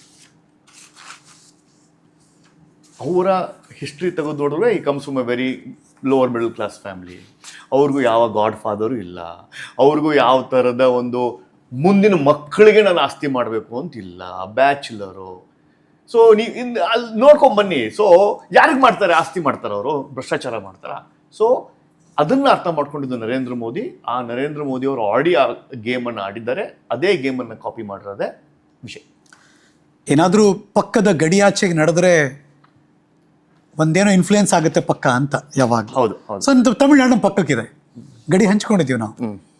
ಎನಿಥಿಂಗ್ ಕರ್ನಾಟಕದ ಮೇಲೆ ಪ್ರಭಾವ ಬೀರುತ್ತೆ ಅಂತ ಅನ್ಸುತ್ತಾ? ಖಂಡಿತ ಬೀಳುತ್ತೆ. ನೀವು ಅದು ತಮಿಳ್ನಾಡು ಬೇರೆ ಕರ್ನಾಟಕ ಬೇರೆ ಅಂತ ದಯವಿಟ್ಟು ಅದು ನಿಮ್ಮ ತಲೆ ಅಂತ ತೆಗೆದ್ಬಿಡಿ. ಎಲ್ಲರೂ ಇಂಡಿಯನ್ನು, ಎಲ್ಲರೂ ಮಿಡಲ್ ಕ್ಲಾಸು, ಎಲ್ಲರೂ human, same internet, same Facebook work ಆಗುತ್ತೆ ಅಲ್ಲಿ. ಹೆಂಗದು ಕರ್ನಾಟಕ ತಮಿಳ್ನಾಡು ಒಂದೇ ಅನ್ನುವ ಲೆಕ್ಕಾಚಾರ? ಬಿಕಾಸ್ ಜಾತಿ ಲೆಕ್ಕಾಚಾರ ಬೇರೆ ಬಂದ್ಬಿಡುತ್ತೆ, ಪಕ್ಷಗಳ ಲೆಕ್ಕಾಚಾರ ಬೇರೆ ಬಂದ್ಬಿಡುತ್ತೆ, ನಮ್ಮ ಸಂಸ್ಕೃತಿ ಲೆಕ್ಕಾಚಾರ ಬೇರೆ ಇದೆ. ಅದಕ್ಕೂ ಇದಕ್ಕೂ ಸಾಮ್ಯತೆ ಎಲ್ಲಿದೆ? ನೀವು ಅನ್ಕೊಂಡಿದ್ದೀರಾ ಕರ್ನಾಟಕ ತಮಿಳುನಾಡು ಬೇರೆ ಬೇರೆ ಇದೆ ಅಂತ? ಖಂಡಿತ ಇಲ್ಲ. Both are same. ಅಲ್ಲಿ AIDMK DMK ಇದೆ, ಇಲ್ಲಿ BJP ಕಾಂಗ್ರೆಸ್ JDS ಇದೆ. ಅವರವರಲ್ಲೇ ಇಲ್ಲೇನು ಕರ್ನಾಟಕದಲ್ಲಿ ಡೈನಾಸ್ಟಿ ಪಾಲಿಟಿಕ್ಸು, ಮೊಮ್ಮಕ್ಕಳು ಮರಿ ಮೊಮ್ಮಕ್ಕಳು ಸೀಟ್ ಅಲಂಕಾರ ಮಾಡೋದು ನಿಮ್ಗೆ ಕಂಡು ಕಾಣ್ತಾ ಇಲ್ವಾ? ಅಲ್ಲಿರೋ ಪ್ರಾಬ್ಲಮ್ ಇಲ್ಲಿದೆ. ಅಲ್ಲಿ ಏನು ಸ್ಟ್ರಕ್ಚರಲ್ ಪ್ರಾಬ್ಲಮ್ ಇತ್ತು, ಸೇಮ್ ಸ್ಟ್ರಕ್ಚರಲ್ ಪ್ರಾಬ್ಲಮ್ ಇಲ್ಲೇ ಇದೆ. ಕರ್ನಾಟಕದ ಇತಿಹಾಸ ತೆಗೆದು ನೋಡಿ, ಈ 3 ಪಕ್ಷದಲ್ಲೇ ಓಡಾಡ್ತಾ ಇರ್ತಾರೆ ಅವರು. ನೀವು ಹಾಕಿರೋ ಓಟು ಒಂದು ಕಾಂಗ್ರೆಸ್ ಅಲ್ಲಿ ಇರ್ತಾರೆ, ತಪ್ಪುದ್ರೆ ಮತ್ತೆ BJP ಬರ್ತಾರೆ, ತಪ್ಪುದ್ರೆ ಮತ್ತೆ JDS ಹೋಗ್ತಾರೆ. ಅವರವರಲ್ಲೇ ಎಲ್ಲೆಲ್ಲೇ ಸಿಗುತ್ತೆ, ಸೇಮ್ ಫ್ಯಾಮಿಲೀಸ್, ವಂಶ ಪಾರಂಪರೆ ಇಲ್ಲಿದೆ. JDS ಪ್ರಿಯಾಂಕ್ ಖರ್ಗೆ, ಮಲ್ಲಿಕಾರ್ಜುನ್ ಖರ್ಗೆ, BJPಯಲ್ಲೂ ಇದೆ. ಉದಾಹರಣೆಗೆ ಈ ವೋಟರ್ ಫ್ರಮ್ ಗುಲ್ಬರ್ಗಾ, ಅವ್ನು ಹೆಂಗ್ ಅನ್ಸ್ಬಿಟ್ಟಿದೆ ಗೊತ್ತಾ ಹರೀಶ್? ಅರೆ ನಾನು ಈ ಗುಲ್ಬರ್ಗದಲ್ಲಿ ಬಾಡಿಗೆಗಿದ್ದೀನ ಅನ್ಸ್ಬಿಟ್ಟಿದೆ ಅವ್ರಿಗೆ. ಏಕೆ? ಇದ್ರ ಓನರೇ ಖರ್ಗೆ ಅವರು, ನಾನು ಸುಮ್ಮನೆ ಅಲ್ಲಿ ವೋಟ್ ಮಾಡ್ಕೊಂಡಿದ್ದೀನಿ ಅಂತ. ಆಮ್ ಐ ಟೆನೆಂಟ್ ಇನ್ ಗುಲ್ಬರ್ಗಾ ಅಂತ. So Karnataka has got that problem, that nepotism problem. ಒಂದು ಅವಕಾಶ ಕಾಯ್ತಾ ಇದ್ದಾರೆ ಅಷ್ಟೇ. ಅಲ್ಲಿ ತಮಿಳ್ನಾಡಲ್ಲಿ ಅವಕಾಶ ಸಿಕ್ತು, ಒಂದು ವಿಂಡೋ ಸಿಕ್ತು, ಒಬ್ಬ ಹೀರೋ ಸಿಗ್ದ, ಅದು ವಿಜಯ್. ಕರ್ನಾಟಕ ಒಂದು ಹೀರೋಗೆ ಹುಡುಕ್ತಾ ಇದೆ, ಒಂದು ಫೇಸ್ ಹುಡುಕ್ತಾ ಇದೆ, ಒಂದು ಆಪರ್ಚುನಿಟಿ ಹುಡುಕ್ತಾ ಇದೆ. ಒಂದು ಸ್ಪೇಸ್ ಇದೆ, ಖಂಡಿತ ಇದೆ. ಓಕೆ, ಟೆಲ್ ಮಿ, ಈ ಸ್ಪೇಸ್ ಇದೆ ಅಂದಾಗ ನಾನು ಹೋಗ್ತಾ ಇದ್ದೀನಿ, ಒಂಚೂರು ಹಿಂದಕ್ಕೆ ಹೋಗ್ತೀನಿ, ಫ್ಲ್ಯಾಶ್ ಬ್ಯಾಕ್ಗೆ. ನಾನು ಹೇಳಿ. 80ರ ದಶಕ, ಅಣ್ಣವರು, ದೊಡ್ಡ ದೊಡ್ಡ ಚಳುವಳಿಗಳು, ಲಕ್ಷಾಂತರ ಜನ ಒಂದು ಕರೆಗೆ ರೋಡ್ಗಿಳಿದಿದ್ರು. ಆದರೂ ಅಣ್ಣವ್ರು ರಾಜಕಾರಣಕ್ಕೆ ಬರಲಿಲ್ಲ. ನಿಮ್ಮ ಪ್ರಶ್ನೆ ನಾನು 2 ಥರ ಉತ್ತರ ಕೊಡಬಲ್ಲೆ. ನಾನು ರಾಜಕಾರಣಕ್ಕೆ ಬಂದು ಸೋತೆ ಅನ್ನೋದು ಒಂದು ವಿಷಯ, ಆದರೆ ನನಗೆ ರಾಜಕಾರಣ ಇಷ್ಟ ಇಲ್ಲ, ನಾನು ಬರಲಿಲ್ಲ, ನಾನು ಟ್ರೈ ಮಾಡಲಿಲ್ಲ ಅನ್ನೋದು ಇನ್ನೊಂದು ವಿಷಯ. ಬೈ ಚಾನ್ಸ್ ಅಣ್ಣವರು ಎಲೆಕ್ಷನ್ ನಿಂತ್ಕೊಂಡಿದ್ದಾರೆ, ನೀವು ಗೆಲ್ತಾ ಇಲ್ಲ ಅನ್ಕೊಂಡ್ರೆ 100% ಗೆಲ್ತಾ ಇದ್ರು. ಇವಾಗ ನಮ್ಮ ತಂದೆ, ನಮ್ಮ ಚಿಕ್ಕಪ್ಪ, ನಮ್ಮ ಮಾವ 60ರ ದಶಕದಲ್ಲಿ ಹುಟ್ಟಿರೋರು, 70ರ ದಶಕದಲ್ಲಿ ಹುಟ್ಟಿರೋರು, ನೀವು ಹೋಗಿ ಕೇಳಿ, ರಾಜ್ಕುಮಾರ್ ಎಲೆಕ್ಷನ್ ನಿಂತ್ಕೊಂಡಿದ್ರೆ ನೀವು ಓಟ್ ಹಾಕ್ತಾ ಇದ್ರು ಚಿಕ್ಕಪ್ಪ ದೊಡ್ಡಪ್ಪ ಅಂತ ಕೇಳಿ, ನೀವು ಖಂಡಿತ ಓಟ್ ಹಾಕ್ತಾ ಇದ್ರು, ರಾಜ್ಕುಮಾರ್ ಓಟ್ ಹಾಕ್ತಾ ಇದ್ರು. ಇಲ್ಲ, ಇದನ್ನ ನಾನು ಅಲ್ಲಿಗೆ ಎಳೆಯಲ್ಲ. ಬಿಕಾಸ್ ಆ ರೀತಿ ಜನಸಮೂಹ ಬಂದರು ಒಬ್ಬ ನಟನ ಒಂದು ಕರೆಗೆ ಅಂದಾಗ. ನೋಡಿ, ರಾಜ್ಕುಮಾರ್ ಅವರು ಗೋಕಾಕ್ ಚಳುವಳಿ ಕೊಟ್ಟಾಗ ಯಾವುದೇ ಒಂದು ರಾಜಕೀಯದ ಹಿನ್ನೆಲೆ ಇಲ್ಲ, ಯಾವುದೇ ಒಂದು ಮಾರ್ಕೆಟಿಂಗ್ ಇಲ್ಲ, ಕೇವಲ ಒಂದು ಪೊಲಿಟಿಕಲ್ ಬ್ಯಾಕಿಂಗ್ ಇಲ್ದೇನೆ 1982 ಅವರ ಒಂದು ಕರೆಗೆ ಕನ್ನಡಕ್ಕೋಸ್ಕರ ಬಂದ ಒಂದು ಜನಸಾಗರ. ಆಗ ಒಂದು 3 ಕೋಟಿ ಇರ್ಬೋದೇನೋ Karnataka population. Literally on road Gokak ಚಳವಳಿ. ಎಸ್. ಏನಕ್ಕೆ ಆಯ್ತದು?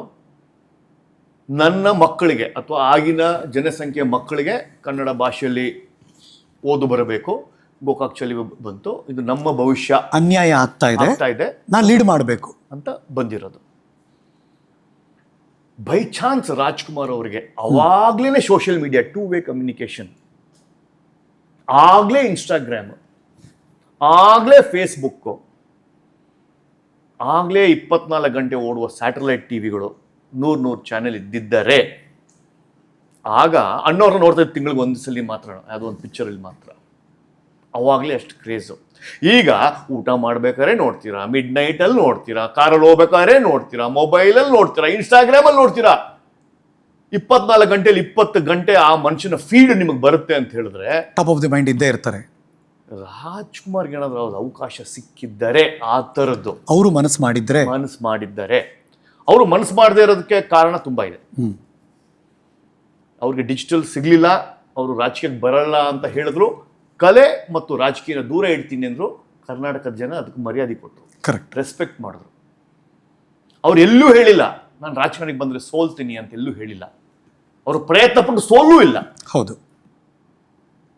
ಅದೇನಾದ್ರೂ ಸೋತಿದ್ರೆ ಇಲ್ಲಿ ಕರ್ನಾಟಕದಲ್ಲಿ ಆಕ್ಟರ್ಗಳು ಹೀರೋ ಆಗೋದಿಲ್ಲಪ್ಪ, ಇಲ್ಲಿ CM ಆಗೋದಿಲ್ಲಪ್ಪ ಅಂತ ಹೇಳ್ಬೋದಿತ್ತು. ಅವರು ಪ್ರಯತ್ನ ಪಡಲಿಲ್ಲ, ಆ ಗೊಡವೆಗೆ ಅವ್ರು ಹೋಗ್ಲೇ ಇಲ್ಲ.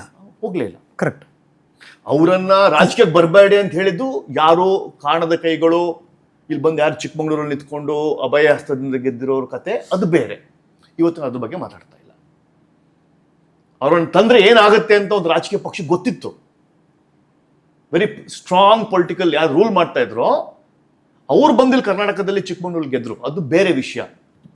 ಯಾಕೆ ಅಂಬರೀಷ್ ತಗೊಳ್ಳಿ ನೀವು, ಅಂಬರೀಷ್ ಜನರ ನಡುವೆ ಬಂದು ಲೋಕಸಭಾ ಮೆಂಬರ್ ಆಗಿ, ಯೂನಿಯನ್ ಕ್ಯಾಬಿನೆಟ್ ಮಿನಿಸ್ಟರ್ ಆಗಿ, ಇಲ್ಲಿ ಸ್ಟೇಟ್ ಮಿನಿಸ್ಟರ್ ಆಗಿ ಯಾಕೆ ಮಾಡಲಿಲ್ವಾ? ಯಾಕೆ ಉದಾಹರಣೆ ಇಲ್ವಾ? ಬರೀ ಯಾಕೆ ನೀವು ರಾಜ್ಕುಮಾರ್ ಒಂದೇ ಉದಾಹರಣೆ ತೊಗೊಂತೀರಾ? ಅಲ್ಲ, ದೊಡ್ಡ ಮಟ್ಟದಲ್ಲಿ ನಾವು ಯಾವಾಗಲೂ ನೋಡುವಂಥ ಒಬ್ಬ ನಟ, ಅಂದರೆ ಒಂದು ಕರೆ ಕೊಟ್ಟರೆ ಜನ ಸೇರಿದ್ದಂಥ ನಟ, ಅದು ನೆನಪಿಸ್ಕೋತೀವಿ ಅಷ್ಟೇ ನಾವು. ರಾಜ್ಕುಮಾರ್ ಅವ್ರಿಗೆ ಡಿಸ್ಅಡ್ವಾಂಟೇಜೇ ಜಾಸ್ತಿ ಇದ್ದಿದ್ದು. ಸೋಷಿಯಲ್ ಮೀಡಿಯಾ ಇರಲಿಲ್ಲ, ಅವರ ಬೀಗತನ ಒಂದು ಪೊಲಿಟಿಕಲ್ ಫ್ಯಾಮಿಲಿ ಜೊತೆ ಆಗೋಗಿತ್ತು. ಆಗಿದ್ದ ವ್ಯವಸ್ಥೆ, ಪ್ರಧಾನಮಂತ್ರಿಗಳು, ರಾಜಕೀಯ ಪಕ್ಷಗಳು ಅವರನ್ನ ಇವ್ರು ಬಂದರೆ ನಮಗೆ ಉಳಿವಿಲ್ಲ ಅಂತ ಹೇಳಿ ಅವರನ್ನು ತಡೆದ್ರು. Rajkumar 1980 phenomena is different. But ಅದರಲ್ಲಿ ಕಲಿಬೇಕಾಗಿರೋದು ಗೋಕಾಕ್ ಚಳುವಳಿಯ ಒಂದು ಭಾಗ. ಬಟ್ ನಮ್ಮವರು ಕಲೆ ಬೇರೆ ಮತ್ತು ರಾಜಕೀಯ ಬೇರೆ ಅಂತ ನೋಡ್ತಾರಾ? ಖಂಡಿತ ಇಲ್ಲ. ನೀವು ಒಂದು ಅವಕಾಶ ಕೊಟ್ಟಿದ್ರೆ ಅವಾಗ ಕಲೆ ರಾಜಕೀಯ ತಮಿಳ್ನಾಡಲ್ಲಿ ಮಿಕ್ಸ್ ಆದಾಗ ಇಲ್ಲೂ ಮಿಕ್ಸ್ ಆಗ್ತಾ ಇತ್ತು. ನಮ್ಗೆ ಅವಕಾಶ ಕೊಡಲಿಲ್ಲ. ಏನು ಥ್ರೆಡ್ ಲೈನ್ ಡಿಫ್ರೆನ್ಸಾ ತಮಿಳ್ನಾಡು ಈ ಕಡೆ ಆಂಧ್ರ, ನಮ್ಮ ಕರ್ನಾಟಕಕ್ಕೆ ಸೆಲೆಬ್ರಿಟಿಗಳು ಮತ್ತು ರಾಜಕಾರಣ? ಥ್ರೆಡ್ ಲೈನ್ ಡಿಫ್ರೆನ್ಸ್ ಏನಿಲ್ಲ. ನಮ್ಮವರು ನಮ್ಮ ಜೊತೆ ಇದ್ದಾರೆ, ನಮ್ಮ ಹಾಗಿದ್ದಾರೆ, ನಮ್ಮ ತೊಂದರೆ ಅರ್ಥ ಮಾಡ್ಕೊತಾರೆ. ನಾನು ಟಿ ವಿಯಲ್ಲಿ ನೋಡಿದ್ದು, ಪರ್ದೆಯಲ್ಲಿ ನೋಡಿದ್ದು ನಿಜ ಜೀವನದಲ್ಲಿ ಇದ್ದಾರೆ ಅನ್ನೋ ಮನಸ್ಥಿತಿ ಎಲ್ಲ ಕಡೆ ಇದೆ. ಸೊ ನೀವು ಆಂಧ್ರದಲ್ಲಿ ನೋಡೋದಾದರೆ Chiranjeevi is also near to Rajkumar. ಅಲ್ಲೂ ಅಷ್ಟೇ 1980 ಫಾರ್ಮುಲಾ, ಬರೀ one time advertisement, no two way communication. ಅವ್ರ ಕೈಲೂ ಆಗಲಿಲ್ಲ. ಅದೇ Pawan Kalyan, two way communication, internet ಯುಗ, ಡಿಜಿಟಲ್ ಯುಗ, ಮಾತುಕತೆ, ಸಂವಾದ, ಅವ್ರ ಅಭಿಪ್ರಾಯವನ್ನು ಹಂಚ್ಕೊಳೋದಿದೆಯಲ್ಲ, ಅಲ್ಲ ಆಯಿತು. ಒಂದಷ್ಟರ ಮಟ್ಟಿಗೆ ಒಂದು ಸಕ್ಸಸ್ ಸಿಕ್ತು. ಖಂಡಿತ. ಸೊ ನಾನು ನಿಮ್ಗೆ ಏನು ಹೇಳ್ತಾ ಇದ್ದೀನಿ ಅಂದರೆ, ವಿಜಯ್ ಥರದ್ದು ಕರ್ನಾಟಕದಲ್ಲಿ ಆಗೋಕ್ಕೆ ಸಾಧ್ಯ ಇದೆ. ಅದನ್ನು ನೀವು ಇಲ್ಲ ಇಲ್ಲಿ ಜಾತಿವಾರು ಕನ್ನಡ ಪಿಕ್ಚರ್ ಅಷ್ಟೊಂದು ಅಭಿಮಾನಿ, ಫ್ಯಾನಾಟಿಸಮ್. ತಮಿಳ್ನಾಡಿನ ಒಬ್ಬ ಕೂಲಿಕಾರ 1000 ರೂಪಾಯಿ ದುಡಿದ್ರೆ 500 ರೂಪಾಯಿ ಮನೆ ಕೊಟ್ಟು 200 ರೂಪಾಯಿ ಪಿಕ್ಚರ್ ನೋಡಿ 200 ರೂಪಾಯಿ ಅವನು ಎಣ್ಣೆ ಹೊಡಿತಾನೆ. ಆ ಥರದ್ದು ಒಂದು ಫ್ಯಾನಾಟಿಸಮ್ ಇದೆ ಅಲ್ಲಿ. ಫಿಲ್ಮ್ ಅವ್ರನ್ನ ಆರಾಧ್ಯ ಮಾಡೋದು, ದೇವಸ್ಥಾನ ಕಟ್ಟೋದು, ಫ್ಯಾನ್ ಕ್ಲಬ್ಗಳು ಕಟ್ಟೋದು, ಎಲ್ಲ ಅಷ್ಟಿದೆ. ಕರ್ನಾಟಕದಲ್ಲಿ ಇದೆಯಾ? ನಾವು ಕಲೆ ಬೇರೆ, ರಾಜಕೀಯ ಬೇರೆ, ಆದರೆ ಒಂದು ಫೈನ್ ಲೈನಲ್ಲಿ ಹುಡುಕಿದ್ರೆ ಇಟ್ಸ್ ಪಾಸಿಬಲ್. ಸೊ ನೇರವಾಗಿ ಏನು ಡೈರೆಕ್ಟಾಗಿ ಹಿಟ್ ಮಾಡ್ತಾ ಇದ್ದೀರಾ. 2028 2028 ಕರ್ನಾಟಕದ ಮಟ್ಟಿಗೆ ಒಂದು ದೊಡ್ಡ ಬದಲಾವಣೆ ತರೋಕ್ಕೆ ಸಾಧ್ಯ ಅಂತ? ಖಂಡಿತ ಸಾಧ್ಯ ಇದೆ. ಎಲ್ಲರೂ ಒಬ್ಬ ಕಾಂಗ್ರೆಸ್ ಕಾರ್ಯಕರ್ತ ಅಂದ್ಕೊಳ್ಳಿ, ಫ್ರಸ್ಟ್ರೇಷನ್, 30 ವರ್ಷದ ಫ್ರಸ್ಟ್ರೇಷನ್. ಕೆಲಸ ಮಾಡೋದು ನಾವು, ಬ್ಯಾನರ್ ಕಟ್ಟೋದು ನಾವು, ಮನೆಗೆ ಹೋಗೋದು ನಾವು. ಅವ್ರ ಮೊಮ್ಮಗನಿಗೆ ಟಿಕೆಟ್ ಕೊಡ್ತಾರೆ. ಒಬ್ಬ BJP ಅಥವಾ RSS ಕಾರ್ಯಕರ್ತ ಕೇಸ್ ಹಾಕ್ಸ್ಕೊಳೋದು, ಜೈಲ್ಗೆ ಹೋಗೋದು, ಪೊಲೀಸಿಂದ ಅರೆಸ್ಟ್ ಆಗೋದು ನಾವು, ಸ್ಟ್ರೈಕ್ ಮಾಡೋದು ನಾವು, ಜನರಲ್ಲಿ ಅಭಿಪ್ರಾಯ ಮಾಡೋದು ನಾವು. ಆದರೆ ಅದೇ ಡೈನಾಸ್ಟಿಕ್ ಪಾಲಿಟಿಕ್ಸು ಅವ್ರ ತಮ್ಮನ ಮಕ್ಳಿಗೋ ಅಣ್ಣನ ಮಕ್ಳಿಗೋ ಸೇಫ್ ಸೀಟ್ ಅಂತ ಬಿಟ್ಕೊಟ್ಬಿಡ್ತಾರೆ. ಸೊ ಆ ಫ್ರಸ್ಟ್ರೇಷನ್ನು ವರ್ಕರ್ಸಲ್ಲೂ ಇದೆ, ವೋಟರ್ಸಲ್ಲೂ ಇದೆ, ಡೈನಾಸ್ಟಿಕ್ ಪಾಲಿಟಿಕ್ಸು. ಆ ಫ್ರಸ್ಟ್ರೇಷನನ್ನು ಎನ್ಕ್ಯಾಶ್ ಮಾಡಿದ್ದು ವಿಜಯ್. ಇಲ್ಲಿ ಆ ಫ್ರಸ್ಟ್ರೇಷನ್ಗೋಸ್ಕರ ಒಂದು ಆಚೆ ಹಾಕಲಿಕ್ಕೆ ಒಬ್ಬ ವ್ಯಕ್ತಿಯನ್ನು ಹುಡುಕ್ತಾ ಇದ್ದೀವಿ. ಇದುವರೆಗೆ ಕರ್ನಾಟಕದ ಸೆಲೆಬ್ರಿಟಿ ರಾಜಕಾರಣಿಗಳನ್ನು ನೋಡಿದಾಗ, ಅಂದರೆ ಸಿನಿಮಾ ಮತ್ತು ರಾಜಕಾರಣ ನೋಡಿದಾಗ ತುಂಬ ಜನ ಬಂದರು. ಅಂಬರೀಷ್ ಅಣ್ಣ, ಡಬಲ್ ಸ್ಟಾರ್ ಅಂಬರೀಷ್ ಅವ್ರನ್ನ ಬಿಟ್ಟರೆ ದೊಡ್ಡ ಮಟ್ಟಕ್ಕೆ ಗೆದ್ದು ಮುಂದಕ್ಕೆ ಹೋಗಿರೋರಾಗಲಿ, ಜನರ ಹತ್ರ ಇರೋರಾಗಲಿ ನಾವು ಕಂಡಿದ್ದಿಲ್ಲ. ಇವು ಆಲ್ಸೋ ನಾವು ತುಂಬ ಜನ. ಹೆಂಗೆ ಕರ್ನಾಟಕದ ಡಯಾಗ್ರಾಮ್ ಹೆಂಗೆ ವರ್ಕ್ ಆಗುತ್ತೆ ನೋಡಿ. ಅಂಟಿಲ್ ಅಂಡಸ್ ನಿಮಗೆ ಒಂದು ಲೆಗಸಿ, ನೀವು ಮಾಡಿರ್ತಕ್ಕಂಥ ಒಳ್ಳೆಯ ಕೆಲಸನ ಜನರ ಹತ್ರ ಸ್ಟೋರಿ ಟೆಲ್ಲಿಂಗ್ ಥರ ಹೇಳಲಿಲ್ಲ ಅಂದರೆ you will not win votes. Example, ಕೆರೆ ಕಟ್ಟಿಸ್ದೆ, ನಿರಂತರವಾಗಿರ್ಬೇಕಿತ್ತು ಕಾರ್ಯಕ್ರಮ, ಆ ಸ್ಟೋರಿ ಟೆಲ್ಲಿಂಗ್ ಇರಬೇಕು, ಕನೆಕ್ಟ್. ಅನಂತನಾಗ್ ಅವರು, ಸಾರಿ, ತಕ್ಷಣ ನೆನಪಾಯಿತು. ಸೊ ಒಂದು ನಿರಂತರವಾಗಿ ಒಂದು ಕಮ್ಯುನಿಕೇಷನ್, ಸ್ಟೋರಿ ಟೆಲ್ಲಿಂಗು ಇರಬೇಕು ವೋಟರ್ಸ್ ಜೊತೆಗೆ.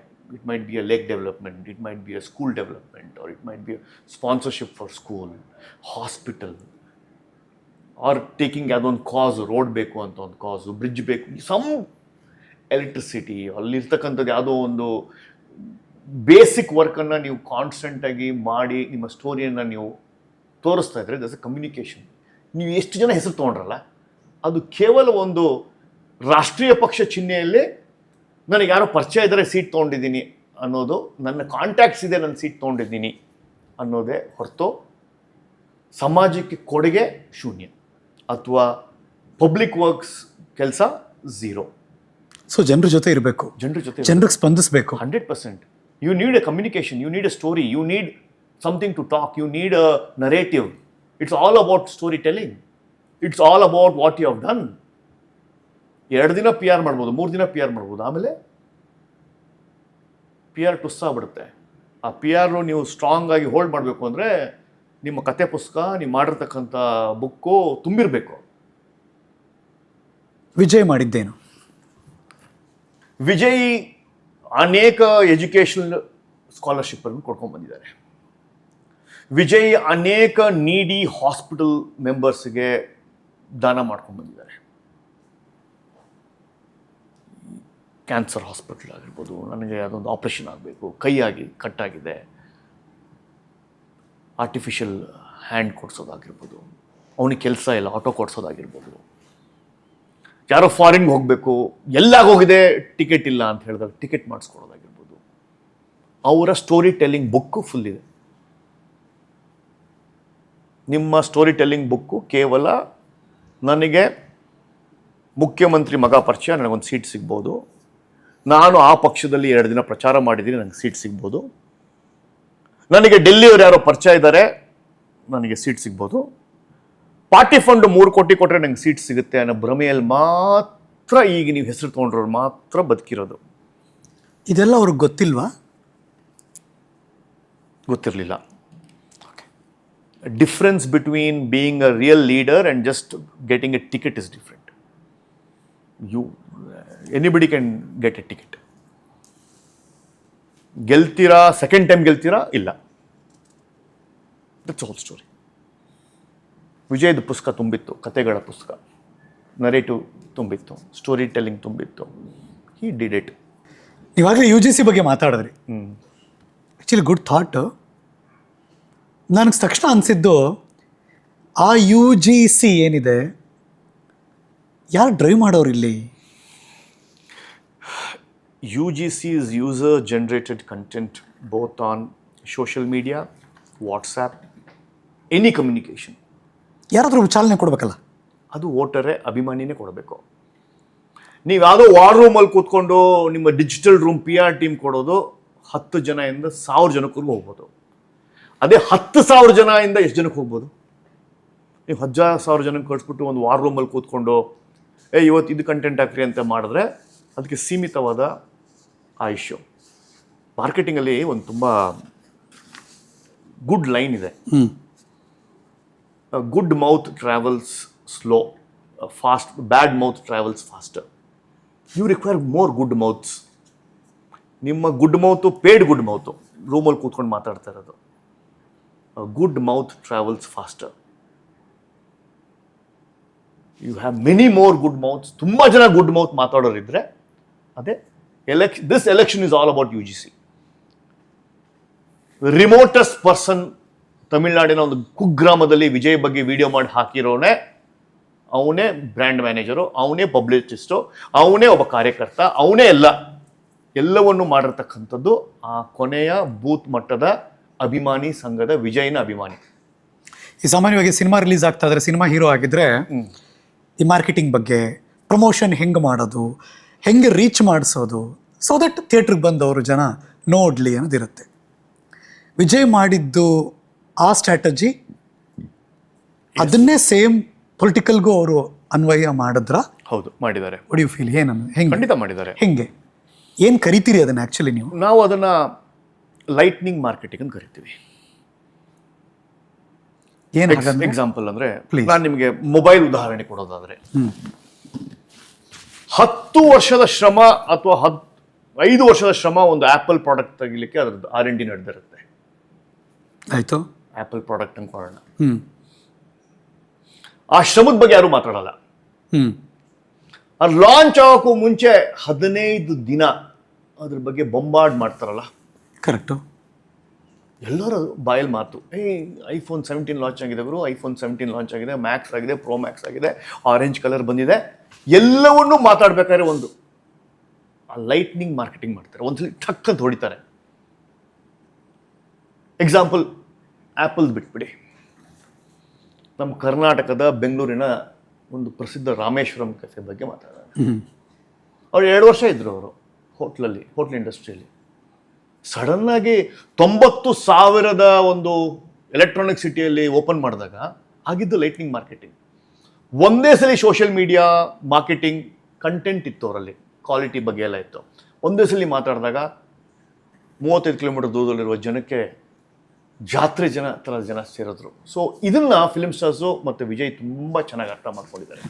ಅವರಿಗೆ ಫಿಲ್ಮ್ ಪ್ರಮೋಷನ್ ಮಾಡ್ಬೇಕಾರೆ ಹೇಗೆ, OTT ರೀಚ್ ಮಾಡ್ಬೇಕಾರೆ ಹೇಗೆ, ಜನರನ್ನ ಥಿಯೇಟರ್ ಕರ್ಸೋದು ಹೇಗೆ ಅಂತ ಗೊತ್ತಿತ್ತು. ಅದನ್ನೇ ಯೂಸ್ ಮಾಡಿರೋದೆ ವಿಜಯ್.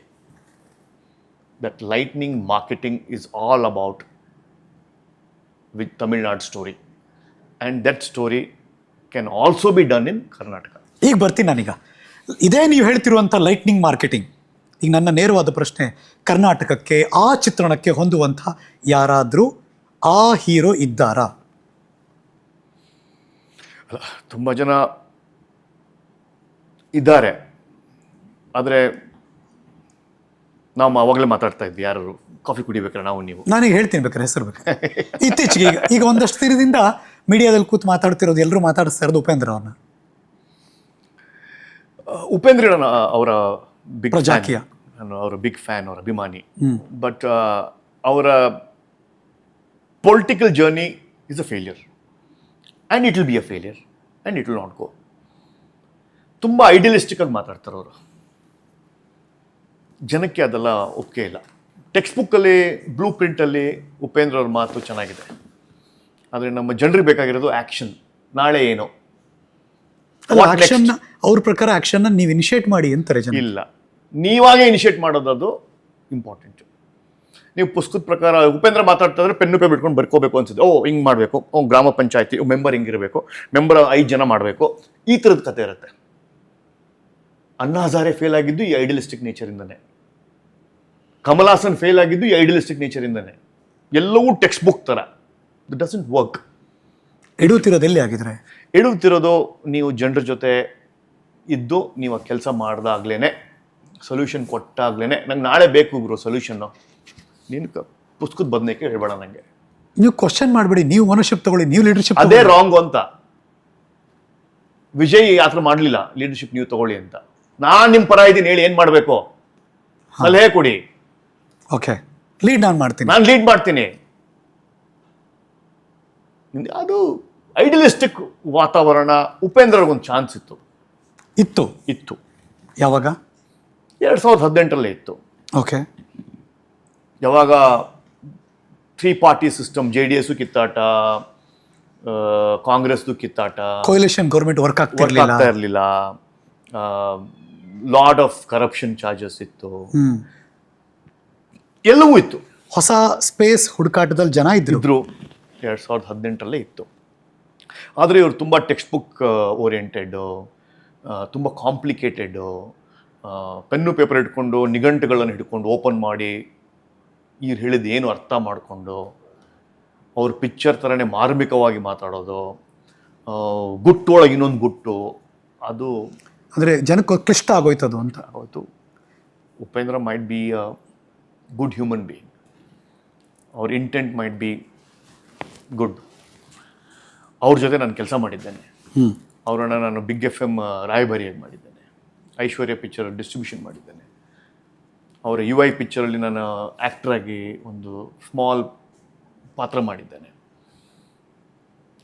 ನಮ್ಮ ಏರಿಯಾ ಪಿನ್ ಕೋಡನ್ನು ಅವ್ರ ಏರಿಯಾ ಪಿನ್ ಕೋಡು ಒಂದೇ. ಸೊ ಗೊತ್ತಿರೋದು.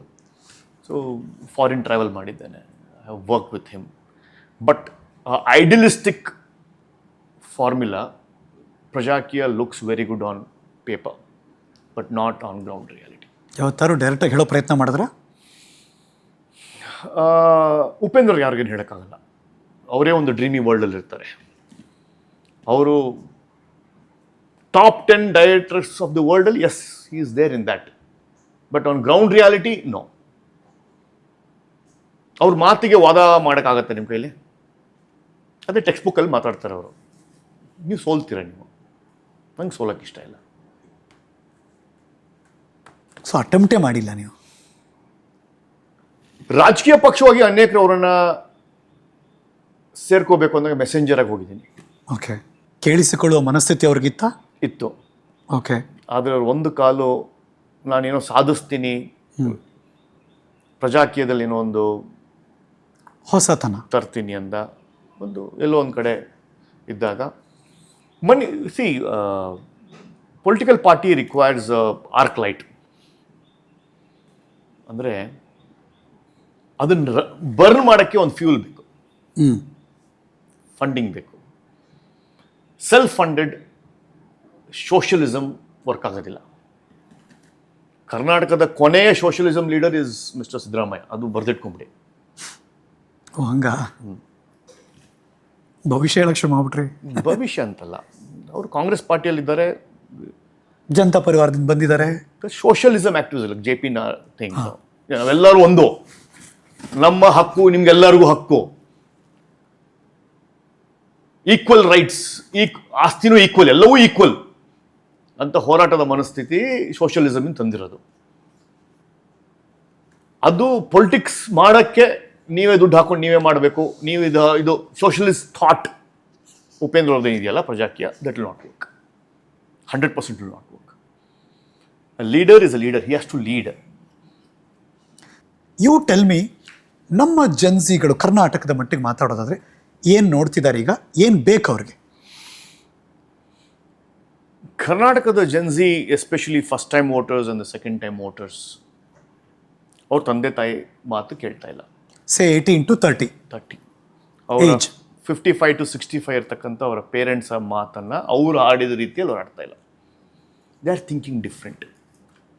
ಒಂದು leader whom I can think apart from Upendra, who can actually ಈ ಶೋಲ್ಡರನ್ನು, ಈ ಒಂದು ರೆಸ್ಪಾನ್ಸಿಬಿಲಿಟಿನ ತೊಗೊಂಡು ಹೋಗೋದಿದ್ರೆ ಅದು Rishab Shetty. Oh yes, he has got that thing. ಇಡೀ ಭಾರತ ಕಲ್ಚರಲ್ ಐಡೆಂಟಿಟಿಯಲ್ಲಿ ಕಳೆದೋಗ್ತಾ ಇದೆ. ನಾನು ಯಾರು, ನನ್ನ ಸೆಕ್ಯುಲರ್ ಥಾಟ್ ಪ್ರಾಸೆಸ್ಸ, ಎಲ್ಲರೂ ಸಮಾನರ ಅನ್ನೋದು ಒಂದು ಜೆನ್ಸಿಗೆ ಒಂದು ಕನ್ಫ್ಯೂಷನ್ ಇದೆ. ಇನ್ಫ್ಲೂಯೆನ್ಸ್ ಆಫ್ ವೆಸ್ಟರ್ನ್ ಐಡಿಯಾಲಜಿ, ಅದನ್ನು ಎತ್ಕಟ್ಟಿದ್ದೆ ಭಾರತ ಸಂಸ್ಕೃತಿ, ನಮ್ಮ ನಾಡು ನುಡಿ ಧರ್ಮ ಅಂತ ಎತ್ಕಟ್ಟಿದ್ದೆ ರಿಷಬ್ ಶೆಟ್ಟಿ. ಕಾಂತಾರ ಪಿಕ್ಚರು ಕಮರ್ಷಿಯಲ್ ಅಲ್ಲ, ಅದು ಪಿಕ್ಚರ್ ಮಾಡಿದ್ದವರು, ಮತ್ತೆ ಅದು ದುಡ್ಡಿಗೋಸ್ಕರ ಮಾಡಿದ್ದಲ್ಲ. ಅವರ ಐಡೆಂಟಿಟಿಯನ್ನು ಒತ್ತಿ ಒತ್ತಿ ಹೇಳಲಿಕ್ಕೆ, ಎದೆ ಮೇಲೆ ನಾನೊಬ್ಬ ಹಿಂದೂ, ನಾಡು ನುಡಿ ಧರ್ಮ ಸಂಸ್ಕೃತಿಯನ್ನು ಎತ್ತಿ ಹಿಡಿಯುವ ವ್ಯಕ್ತಿ ಅಂತ ಅವ್ರು ತೋರಿಸ್ಕೊಂಡ್ರು. Kantara film is not about box office collection. It is showing his identity, is showing his pride. ಯಾಕೆ ಇಷ್ಟಪಟ್ಟರು ಆ ಸಿನಿಮಾನ ಜನ ವರ್ಲ್ಡ್ ವೈಡ್ ಬಿಡಿ, ಅಥವಾ ಇಂಡಿಯಾ ಮಟ್ಟಿಗೆ? ಇಂಡಿಯಾ ಮಟ್ಟದಲ್ಲೇ ಯಾರು ಇಷ್ಟಪಟ್ಟಿದ್ದು ಗೊತ್ತಾ ನಿಮಗೆ? ಹೆಚ್ಚಾಗಿ ಜೆನ್ಸಿ. 18 ವರ್ಷ ಯಾವ ದೇವಸ್ಥಾನಕ್ಕೂ ಹೋಗದೇ ಇರೋರು ದೇವಸ್ಥಾನಕ್ಕೆ ಹೋಗಕ್ಕೆ ಶುರು ಮಾಡೋರು. ಕ್ರಿಕೆಟಲ್ಲಿ ಆಡ್ತಾ ಇರೋರು ದೈವ ಭಕ್ತಿಯಿಂದ ದೇವರ ಆಶೀರ್ವಾದ, ಆಂಜನೇಯನ ಆಶೀರ್ವಾದ, ಚಾಮುಂಡಿ ಆಶೀರ್ವಾದ ತೊಗೊಂಡು ಮ್ಯಾಚ್ ಹೋಗಕ್ಕೆ ಶುರು ಮಾಡಿದ್ರು. ಅಷ್ಟೊತ್ತಿಗೆ ವಿರಾಟ್ ಕೊಹ್ಲಿನೂ ಅಲ್ಲಿ ದೇವಸ್ಥಾನಕ್ಕೆ ಹೋಗಿದ್ರು, ಅದನ್ನು ಅನುಕರಣೆ ಮಾಡೋರು. ಎಷ್ಟೋ ತಂದೆ ತಾಯಿಯವರು ಕಾಂತಾರ ಬಂದಲ್ಲಿ ನನ್ನ ಮಗ ದೇವಸ್ಥಾನಕ್ಕೆ ಬರ್ತಾನಪ್ಪ, ಈಗ ಎಲ್ಲ ನಾವು ಪಿಲಿಗ್ರಿಮೇಜ್ ಹಾಕಿದ್ರೆ ಬರ್ತಾರೆ, ಈಗ ಮೊದಲು ಬರ್ತಿರ್ಲಿಲ್ಲ, ಬರೇ ಗೋವಾ ರಿಸಾರ್ಟು, ಪುಡುಚೇರಿ ರಿಸಾರ್ಟಿಗೆ ಬರ್ತಾಯಿದ್ರು, ಫಾರಿನ್ಗೆ ಅಂತ ಇದ್ರು. ಈಗ ನಾವು ಶ್ರೀ ಕ್ಷೇತ್ರ ಅಥವಾ ಒಂದು ಯಾವುದೋ ಒಂದು ಕ್ಷೇತ್ರಕ್ಕೆ ಹೋಗಬೇಕು ಅಂದರೆ ವಾಲಂಟ್ರಿಯಾಗಿ ಬರ್ತಾರೆ ಅನ್ನೋ ಒಂದು ಡೇಟಾ ನಂಬರ್ಸ್ ನಮ್ಮ ಹತ್ರ ಇದೆ. How the Gen Z got influence to nationalism, ರಾಷ್ಟ್ರೀಯತೆ, ಧರ್ಮ, ಸನಾತನ, ಟೆಂಪಲ್, ಕಲ್ಚರ್, ಆ ವೇವ್ ಅನ್ನು ತಂದಿದ್ದೆ ರಿಷಬ್ ಶೆಟ್ಟಿ ಅವರು. ಅವರು ಯಾವುದೇ ಥರದ ಭಯ ಇಲ್ದೇನೆ, ಯಾವುದೇ ಥರದ ಒಂದು ಮುಖವಾಡ ಇಲ್ದೇನೆ, ತುಂಬ ಅಚ್ಚುಕಟ್ಟಾಗಿ ನಾನು ಹಿಂದೂ ದೇವರ ಪ್ರೀತಿ ಮಾಡ್ತೀನಿ, ಹಿಂದುತ್ವವನ್ನು ಮಾಡ್ತೀನಿ ಅಂತ ಅಚ್ಚಾಕೊಂಡು ಓಡಾಡ್ತಾರೆ. ಅವ್ರು ಮಾಡುವ ಜನಪ್ರಿಯ ಕಾರ್ಯಕ್ರಮ ಆಗಿರ್ಬೋದು, ದೇವಸ್ಥಾನ ರೆಸ್ಟೋರೇಷನ್ ಆಗಿರ್ಬೋದು, ಅವ್ರು ಮಾಡಿರ್ತಕ್ಕಂಥ ಪಿಕ್ಚರ್ ಆಗಿರ್ಬೋದು, ಕಾಂತಾರ 1 ಅಥವಾ 2 ಆಗಿರ್ಬೋದು, ಈಗ ಮಾಡ್ತಾ ಇರುವ ಬಜರಂಗ್ ಬಲಿ ಆಗಿರ್ಬೋದು, ವಿತೌಟ್ ಹೆಸಿಟೇಷನ್. ನೀವು ಹೇಳಿದ್ಮೇಲೆ ನಾನು ರಿಲೇಟ್ ಮಾಡ್ಕೋತಾ ಇದ್ದೀನಿ ಆ್ಯಕ್ಚುಲಿ, ವಿತೌಟ್ ಹೆಸಿಟೇಷನ್. ಬಿಕಾಸ್ ಈ ಕಾಂತಾರ ಬರೋ ತನಕ ಅಥವಾ ಕಾಂತಾರ ಬಂದಮೇಲೂ ನಾವು ಹಂಗೆ ನೋಡಿದ್ದೇ ಇಲ್ಲ ಅವ್ರನ್ನ. ಎಸ್, ಆ ಜೆನ್ಸಿ ಅವ್ರಿಗೇನಾದರೂ ಒಂದು ಕರೆ ಕೊಟ್ಟರೆ I think he'll be able to channelise and be part of a larger programme. Prashanth ಸಂಬರ್ಗಿಯವರ ಡೈರೆಕ್ಟ್ ಹಿಟ್ ಆನ್ ಹರಿಕತೆ. ರಿಷಬ್ ಶೆಟ್ಟಿ ಸೂಟ್ ಆಗ್ತಾರೆ ಕರ್ನಾಟಕಕ್ಕೆ, ಖಂಡಿತ ಆ ನಾಯಕತ್ವವನ್ನು ಎಳ್ಕೊಂಡ್ ಬರ್ತಾರೆ ಅಂತ ಹೇಳ್ತಿದ್ದಾರೆ. ನೀವು ಯಾವುದಾದ್ರೂ ಒಂದು 25 ವರ್ಷದ ಜನರಿಗೆ ಈಗ ದೇವ್ರ ಭಕ್ತಿ, ಈಗ ಒಂದು ರಾಷ್ಟ್ರೀಯತೆ, ಭಾರತ ದೇಶ, ಧರ್ಮ, ಪದ್ಧತಿಗಳು, ನಂಬಿಕೆಗಳು, ಅದು ನೀವು ಮೂಢನಂಬಿಕೆ ಅಂತೀರೋ ನಂಬಿಕೆಗಳು, ದೈವ, ಏನಾದರೂ ಪಾಠ ಹೇಳ್ಕೊಟ್ಟಿದ್ರೆ 18 ವರ್ಷ ಶಾಲೆಯಲ್ಲಿ ಹೇಳ್ಕೊಡದೇ ಇರೋದನ್ನ ಒಂದು ಕಾಂತಾರ ಪಿಕ್ಚರ್ ಹೇಳ್ಕೊಟ್ಟಿದ್ದೆ. ಓಕೆ, ನಾನೊಂಚೂರು ಇಂಟರ್ವ್ಯೂನ್ ಮಾಡಿ ಮತ್ತೆ ಅಲ್ಲಿಗೆ ಬರ್ತೀನಿ, ವಾಪಸ್ ಅದೇ ಟ್ರ್ಯಾಕಿಗೆ ಬರ್ತೀನಿ. ಬಿಕಾಸ್ ನೋಡುಗರಿಗೂ ಈ ಕುತೂಹಲ ಇದ್ದೇ ಇರುತ್ತೆ. ಇಲ್ಲ ಮಾಸ್ ಹೀರೋ ಅಂದ ತಕ್ಷಣ ದರ್ಶನ್ನ ತುಂಬ ಜನ ಯೋಚನೆ ಮಾಡ್ತಾರೆ, ಅಥವಾ ಈಗ ಈ ಕ್ಷಣಕ್ಕೆ ನಮ್ಮ ಚಿತ್ರರಂಗವನ್ನು ವರ್ಲ್ಡ್ ವೈಡ್ ತೆಗೆದುಕೊಂಡ್ರು ಯಶ್ ಬಗ್ಗೆ ಯೋಚನೆ ಮಾಡ್ತಿರ್ಬೋದು ತುಂಬ ಜನ. ಇದ್ರ ಬಗ್ಗೆ ನಿಮ್ಮ ಕಮೆಂಟ್ ಏನು? Yash for a reason he has got a chance, but ಅವ್ರ ಮುಂದೆ ಅವ್ರ ಅಭಿಪ್ರಾಯ ಏನಿದೆ ನನಗೆ ಗೊತ್ತಿಲ್ಲ. ಆಯ್ಕೆ ಇದೆ, ಅವ್ರ ಅಭಿಪ್ರಾಯ ನನಗೆ ಗೊತ್ತಿಲ್ಲ. ಓಕೆ, ರಿಷಬ್ ಅವರ ಅಭಿಪ್ರಾಯವನ್ನು ನಾನು ಅನೇಕ ಸಾಮಾಜಿಕ ಕಾರ್ಯಕ್ರಮಗಳು ನೋಡಿದ್ದೇನೆ. ಕಾಣಿಸೋದ್ರಿಂದ, ಹೇಳೋದ್ರಿಂದ, ಮಾತಾಡೋದ್ರಿಂದ, ಜೊತೆಗೆ ಅವರು ವ್ಯಕ್ತಿತ್ವ ಹಾಕಿ ತೋರಿಸ್ಕೊಳೋದ್ರಿಂದ, ಧರ್ಮ, ಸನಾತನ, ಅವರ ಒಂದು ಕಾಂತಾರ ಪಿಕ್ಚರ್ ಏನಾಯ್ತು, ಭೂಮಿ ವಿಷಯವನ್ನ ಎಷ್ಟು ಸರಳವಾಗಿ ಒಂದು ಸಾಲ್ವ್ ಮಾಡಿದ್ದು ಇದೆ. ಅದು ಪ್ರಾಬ್ಲಮ್ ಸಾಲ್ವಿಂಗ್ ಅನ್ಸಿಲ್ವ ನಿಮಗೆ? ಅದು he has solve the problems of time and again ಇದ್ದ ಲ್ಯಾಂಡ್ ಪ್ರಾಬ್ಲಮ್ ಅನ್ನ ದೈವದ ಹೆಸರಲ್ಲಿ ಇರ್ತಕ್ಕಂಥದ್ದನ್ನ ಸಾಲ್ವ್ ಮಾಡಿದ್ದು ಅಂತ. So he is a problem solver. ಜನ ಹಾಕಿ ತಗೊಂಡಿದ್ದಾರೆ. Okay, Yash has got a chance, but I have opinion ಇಲ್ಲ ನನಗೆ. Interaction is zero. ಮತ್ತು ಅವರನ್ನು ದೂರದಿಂದ ನೋಡಿದಾಗ I think film is the main motive ಅಂತ ನನಗೆ ಅನಿಸುತ್ತೆ. ಇನ್ನೊಂದು ಹೆಸರು ತೊಗೊಂಡ್ರಿ, ನಾನು ಹೆಸರು ತೊಗೊಳ್ಳೋ ಹಾಗಿಲ್ಲ, ನನ್ನ ಮೇಲೆ ನಿರ್ಬಂಧನೆ ಇದೆ, ಕೋರ್ಟ್ ಕೇಸ್ ಇದೆ. ಬಟ್ ಜೈಲಲ್ಲಿರೋರು ಜನ ಒಪ್ತಾರ? ಬೈ ಚಾನ್ಸ್ ಅವ್ರು ಜೈಲಲ್ಲಿ ಇಲ್ಲದೇ ಇದ್ದಿದ್ದಾರೆ, ಈ ಒಂದು ಕೆಟ್ಟ ರೇಣುಕಾಸ್ವಾಮಿ ಮರ್ಡರ್ ಕೇಸಲ್ಲಿ ಇನ್ವಾಲ್ವ್ ಆಗದೇ ಇದ್ದಿದ್ದಾರೆ, ದೇರ್ ವಾಸ್ ಅ ಚಾನ್ಸ್. ಯಾವುದೋ ಒಂದು ಪೊಲಿಟಿಕಲ್ ಪಾರ್ಟಿ ಅವರನ್ನ ಹೈಜಾಕ್ ಮಾಡಿ ಅವರನ್ನು ಮುಂದೆ ಇಟ್ಕೊಂಡು ಮಾಡುವ ಸಾಧ್ಯತೆ ಇತ್ತು. 100% ದೇರ್ ವಾಸ್ ಅ ಚಾನ್ಸ್. ನಾವು ಅದನ್ನು ಸುಮಲತಾ ಅವರ ಎಲೆಕ್ಷನ್ ಕ್ಯಾಂಪೇನಲ್ಲಿ ನೋಡಿದ್ದೇವೆ, ಚನ್ನಪಟ್ಟಣ ಎಲೆಕ್ಷನಲ್ಲಿ ನೋಡಿದ್ದೇವೆ, ರಾಮನಗರ ಎಲೆಕ್ಷನಲ್ಲೂ ನಾವು ನೋಡಿದ್ದೇವೆ. ಎವ್ರಿಥಿಂಗ್ ಸ್ಮೂತ್ ಆಗಿ ಇದ್ದಿದ್ದಾರೆ. ಅವರ ಒಂದು ವಿಕೃತ ಮನಸ್ಸನ್ನು ಅವರು ಪ್ರದರ್ಶನ ಮಾಡದೇನೆ ಜೈಲ್ಗೆ ಹೋಗದೆ ಇದ್ದಿದ್ದಾರೆ, ಯಾವುದೋ ಒಂದು ಪೊಲಿಟಿಕಲ್ ಪಾರ್ಟಿ ಅವರನ್ನು ಹೈಜಾಕ್ ಮಾಡಿ ಅವರನ್ನು ಒಂದು ಫೇಸ್ ಆಗಿ ಇಟ್ಕೊಂಡು ಬರ್ಬೋದಾಗಿತ್ತೇನೋ ಅಂತ ನನ್ನ ಅನಿಸಿಕೆ. ಬಟ್ ದ ಯೂತ್ಸ್ಗೆ, ಈಗಿನ ಯೂತ್ಗೆ Kantara story telling and way Rishab Shetty ಒಂದು ಬ್ಯಾಜ್ ಹಾಕ್ಕೊಂಡು, nationalism badge, Hindutva badge, proud ಸನಾತನಿ ಬ್ಯಾಜ್ ಹಾಕೊಂಡು ಹೆಂಗೆ ಅವರು ನುಗ್ತಾ ಇದಾರಲ್ಲ, there's a story to tell, and there is a ray of hope that he can be groomed to lead the youngsters of Karnataka. ಯಾರೆಷ್ಟೇ talented ಆಗಿದ್ರು on screen ಅಲ್ಲಿ, Yes, ಎಷ್ಟೇ ಪ್ರತಿಭಾಶಾಲಿಯಾಗಿದ್ರು ಆಫ್ ಸ್ಕ್ರೀನ್ ಅಲ್ಲಿ, yes, ಸರ್ಕಾರ ನಡೆಸೋದಷ್ಟು ಈಸಿ ಅಲ್ಲ ಅಂತ. Yes. Because governance is always a complex. ಆಡಳಿತ ನಡೆಸುವುದು ಅಷ್ಟು ಸುಲಭ ಅಲ್ಲ ಅಂತ ಮಾತಾಡ್ತೀವಿ ನಾವು ಯಾವಾಗಲೂ ಕೂಡ. ಟ್ರೂ, ಸತ್ಯ ಕೂಡ ಹೌದು. ಹಾಗಾಗಿ ಈ ಪ್ರಶ್ನೆ, ರಿಷಬ್ ಶೆಟ್ಟಿ ಅನ್ನುವ ಆ ನಟ ಇದನ್ನು ಲೀಡ್ ಮಾಡೋಕ್ಕೆ ಸಾಧ್ಯನಾ ಅಂತ. ಖಂಡಿತ. ಬಣ್ಣ ಹಚ್ಚಿರೋರು ಕಲಾವಿದರಾಗಿ ನುರಿತು ಆ ಆ್ಯಕ್ಟಿಂಗಿಗೆ ಒಕ್ಕೊಂಡು, ರೌಡಿನ ಹೊಡಿಬೇಕಾದ್ರೆ ರೌಡಿ, ಪೊಲೀಸ್ ಇನ್ಸ್ಪೆಕ್ಟರ್ ಆದರೆ ಪೊಲೀಸು, ಡಾಕ್ಟರ್ ಆಗ್ಬೇಕಾದ್ರೆ ಡಾಕ್ಟರ್, ಎಲ್ಲವನ್ನೂ ಅರ್ಥ ಮಾಡಿಕೊಂಡು ಹ್ಯುಮ್ಯಾನಿಟಿಯನ್ನು ಅರ್ಥ ಮಾಡ್ಕೊಂಡಿರ್ತಕ್ಕಂಥ ವ್ಯಕ್ತಿ ಜನರ ಜೊತೆ ಸ್ಪಂದಿಸ್ಬೋದು. ಅದೇ IAS ಆಫೀಸರು ರೆಸ್ಪೆಕ್ಟ್ ಇದೆ. ಅವ್ರು IAS ಆಫೀಸರು ಅಥವಾ IPS ಆಫೀಸರು ರೂಲ್ಸನ್ನು ಇಂಪ್ಲಿಮೆಂಟ್ ಮಾಡೋದನ್ನು ಮಾತ್ರ ಗೊತ್ತಿರುತ್ತೆ ಅವ್ರಿಗೆ. ರೂಲ್ಸನ್ನು ಬೆಂಡ್ ಮಾಡಿ ಹೇಗೆ ಮಾಡ್ಬೇಕು ಅನ್ನೋದು ರಿಷಬ್ ಶೆಟ್ಟಿ ಗೊತ್ತಿರುತ್ತೆ ಆ್ಯಕ್ಟರಾಗಿ. ಜನರಿಗೆ ಗೊತ್ತಿರುತ್ತೆ ಅವ್ರಿಗೆ, ಜನರ ನಾಡಿ ಮಿಡಿತಾ ಇರುತ್ತೆ. ರೂಲ್ ಕರ್ನಾಟಕಕ್ಕೆ ಒಂದೇ. ಕರಾವಳಿ ಭಾಗದಲ್ಲಿ ಹೀಗೆ ಇಂಪ್ಲಿಮೆಂಟ್ ಮಾಡ್ಬೋದು, ಬೀದರ್ಲ್ಲಿ ಹೀಗೆ ಇಂಪ್ಲಿಮೆಂಟ್ ಮಾಡೋದನ್ನ ವ್ಯಕ್ತಿತ್ವ ಆ ಚುನಾಯಿತ ಪ್ರತಿನಿಧಿ ಅಥವಾ ರಿಷಬ್ ಶೆಟ್ಟಿಗೆ ಮಾತ್ರ ಅರ್ಥ ಆಗೋದು. So that human touch IAS ಆಫೀಸರ್ಗೆ ಇರೋದಿಲ್ಲ. ಆ ಹ್ಯೂಮನ್ ಟಚ್ ಬೇಕು ಅಂದರೆ ನೀವು ಜನರ ಜೊತೆ ಓಡಾಡಿರ್ಬೇಕು. ಅಪ್ಪ ಅಂದರೆ ನಿಮ್ಗೆ ಗೊತ್ತಿರಬೇಕು ಅದು. ಇಲ್ಲಿ ಏನು ಮಾಡಿದ್ರೆ ರೂಲ್ಸ್ ಬ್ರೇಕ್ ಮಾಡ್ದೇ ನಾನು ಅವನಿಗೆ ಹೆಲ್ಪ್ ಮಾಡ್ಬೋದಾ?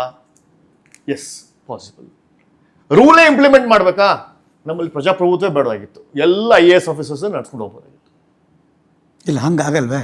ಅದಕ್ಕೆ ಆ ರೂಲ್ಸನ್ನು ಇರೋ ರೂಲ್ಸಲ್ಲೇ ಹೇಗೆ ಹೊಸ ರೂಲ್ ತರಬೇಕಾ ಯೋಚನೆ ಮಾಡಬೇಕಾ? ಜನರ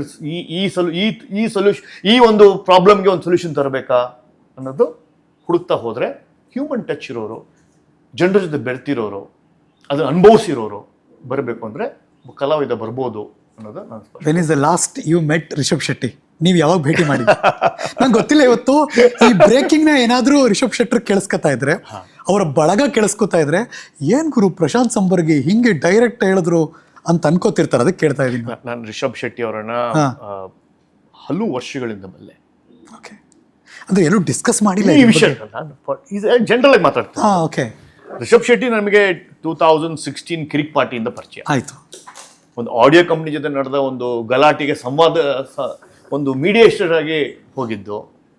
ಅದಾದ ನಂತರ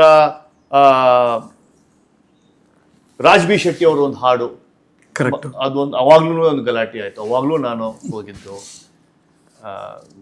ಮತ್ತು ರಕ್ಷಿತ್ ಶೆಟ್ಟಿ ಅವರ ಮನೆ ಕಟ್ಟಬೇಕಾದ್ರೆ ನಮ್ಮ ಆರ್ಕಿಟೆಕ್ಟ್ ಪರಿಚಯದವರಿದ್ದು ಕೆಲಸ ಮಾಡ್ಬೇಕಾದ್ರೆ ಹಾಗೆ ಪರಿಚಯ. ಯಾವುದೋ ಒಂದು ಅವಾರ್ಡ್ ಫಂಕ್ಷನಲ್ಲಿ ರಾಜಕೀಯ ಅಥವಾ ರಿಷಬ್ ಶೆಟ್ಟಿ ಅವರನ್ನ ನಾವು ಅವರು ಕಾಂತಾರ ಆದಮೇಲೆ ನಂಬರ್ ಚೇಂಜ್ ಮಾಡಿ ಯಾರ ಕೈಗೂ ಸಿಗ್ತಾ ಇಲ್ಲ ಬಿಡಿ, ನಮ್ಮ ಕೈಗೂ ಸಿಕ್ಕಿಲ್ಲ.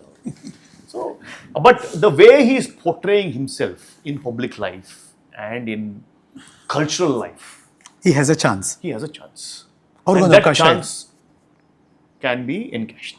ಸೊ ಇದಕ್ಕೆ ರಿಷಬ್ ಶೆಟ್ಟಿ ಅವರು ಮನಸ್ಸು ಮಾಡಿ ಹೌದು ನಾನು ರಾಜಕಾರಣಕ್ಕೆ ಎಂಟ್ರಿ ಕೊಡ್ತೀನಿ ಅಂತಂದು 2028ಕ್ಕೆ ಈ 2 ವರ್ಷದಲ್ಲಿ ವಿಜಯ್ ಮಾಡಿದ್ದನ್ನ ಮಾಡಿ, ಯೂಸರ್ ಜನರೇಟೆಡ್ ಕಂಟೆಂಟ್ ಮಾಡೋ ಹಾಗೆ ಮಾಡಿ, ಅವ್ರದ್ದು ಏನು ನಿಲುವಿದೆಯೋ ಒಂದು ರಾಷ್ಟ್ರೀಯತೆ, ಧರ್ಮ, ಸನಾತನ ಎಲ್ಲವನ್ನೂ ತಗೊಂಡು ಹೋಗುವ ಶಕ್ತಿ ಅವ್ರ ಹೆಗಲ ಮೇಲೆ ಹಾಕಿದ್ರೆ ಖಂಡಿತ we can see one more Vijay in Karnataka. Too late ಏನಲ್ವಾ ಇದು? ಕರೆಕ್ಟ್ ಟೈಮ್ ಇದು, ರೈಟ್ ಟೈಮ್. 10 ವರ್ಷದ ಕರ್ನಾಟಕದ ಜನರು ಹಾಗೆ ನೋಡ್ತಿದ್ದಾರೆ ಅಂತನಾ? ಖಂಡಿತ ನೋಡ್ತಾ ಇದ್ದಾರೆ. ಒಂದು ವಿಂಡೋ ಬೇಕು. ಈ ವಂಶ ಡೈನಾಸ್ಟಿ ಪಾಲಿಟಿಕ್ಸು, ಅಡ್ಜಸ್ಟ್ಮೆಂಟ್ ಪಾಲಿಟಿಕ್ಸು, ಆ word very important. Adjustment politics. ನೀನು ಎಲೆಕ್ಷನ್ ನಿಂತ್ಕೊಂಡಿದ್ಯಾ, ನಿನ್ನ ವಿರುದ್ಧ ನಾನು ಡಮ್ಮಿ ಕ್ಯಾಂಡಿಡೇಟ್ ಹಾಕ್ತೀನಿ, ನಂದೊಬ್ಬ ಎಲೆಕ್ಷನ್ ನಿಂತ್ಕೊಂಡಿದ್ದೆ, ನೀನೊಬ್ಬ ಡಮ್ಮಿ ಕ್ಯಾಂಡಿಡೇಟ್ ಹಾಕುವ ಈ ಅಡ್ಜಸ್ಟ್ಮೆಂಟ್ ಪಾಲಿಟಿಕ್ಸ್ ಇದೆಯಲ್ಲ, ಅವರವರೇ ಇದ್ದಾರೆ, ಅಷ್ಟು ಜನದಲ್ಲಿ ಇದ್ದಾರೆ. ಅದು ತೆಗೆದು ಮುನ್ನುಗ್ಗುವ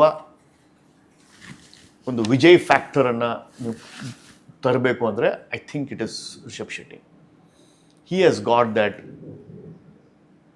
ಒಂದು force to connect people through culture, through tradition, through our ancestral way, what India requires now. ಒಂದು ಪೊಲಿಟಿಕಲ್ ಪಾರ್ಟಿನ ಲೀಡ್ ಮಾಡಬೇಕಾದ್ರೆ ಅಥವಾ ಕರ್ನಾಟಕದ ವ್ಯಕ್ತಿ ಈತ ಅಂತ ಅನ್ನಿಸ್ಬೇಕಾದ್ರೆ ಕರ್ನಾಟಕದ ಉದ್ದಗಲಕ್ಕೂ ಸಲ್ಲಬೇಕು ಅಂತ. ಹೌದು. ತುತ್ತ ತುದಿ ಬೀದರ್, ಕೆಳಗಡೆ ಚಾಮರಾಜನಗರ, ಈ ಕಡೆ ಕರಾವಳಿ, ಈ ಕಡೆ ಕೋಲಾರ.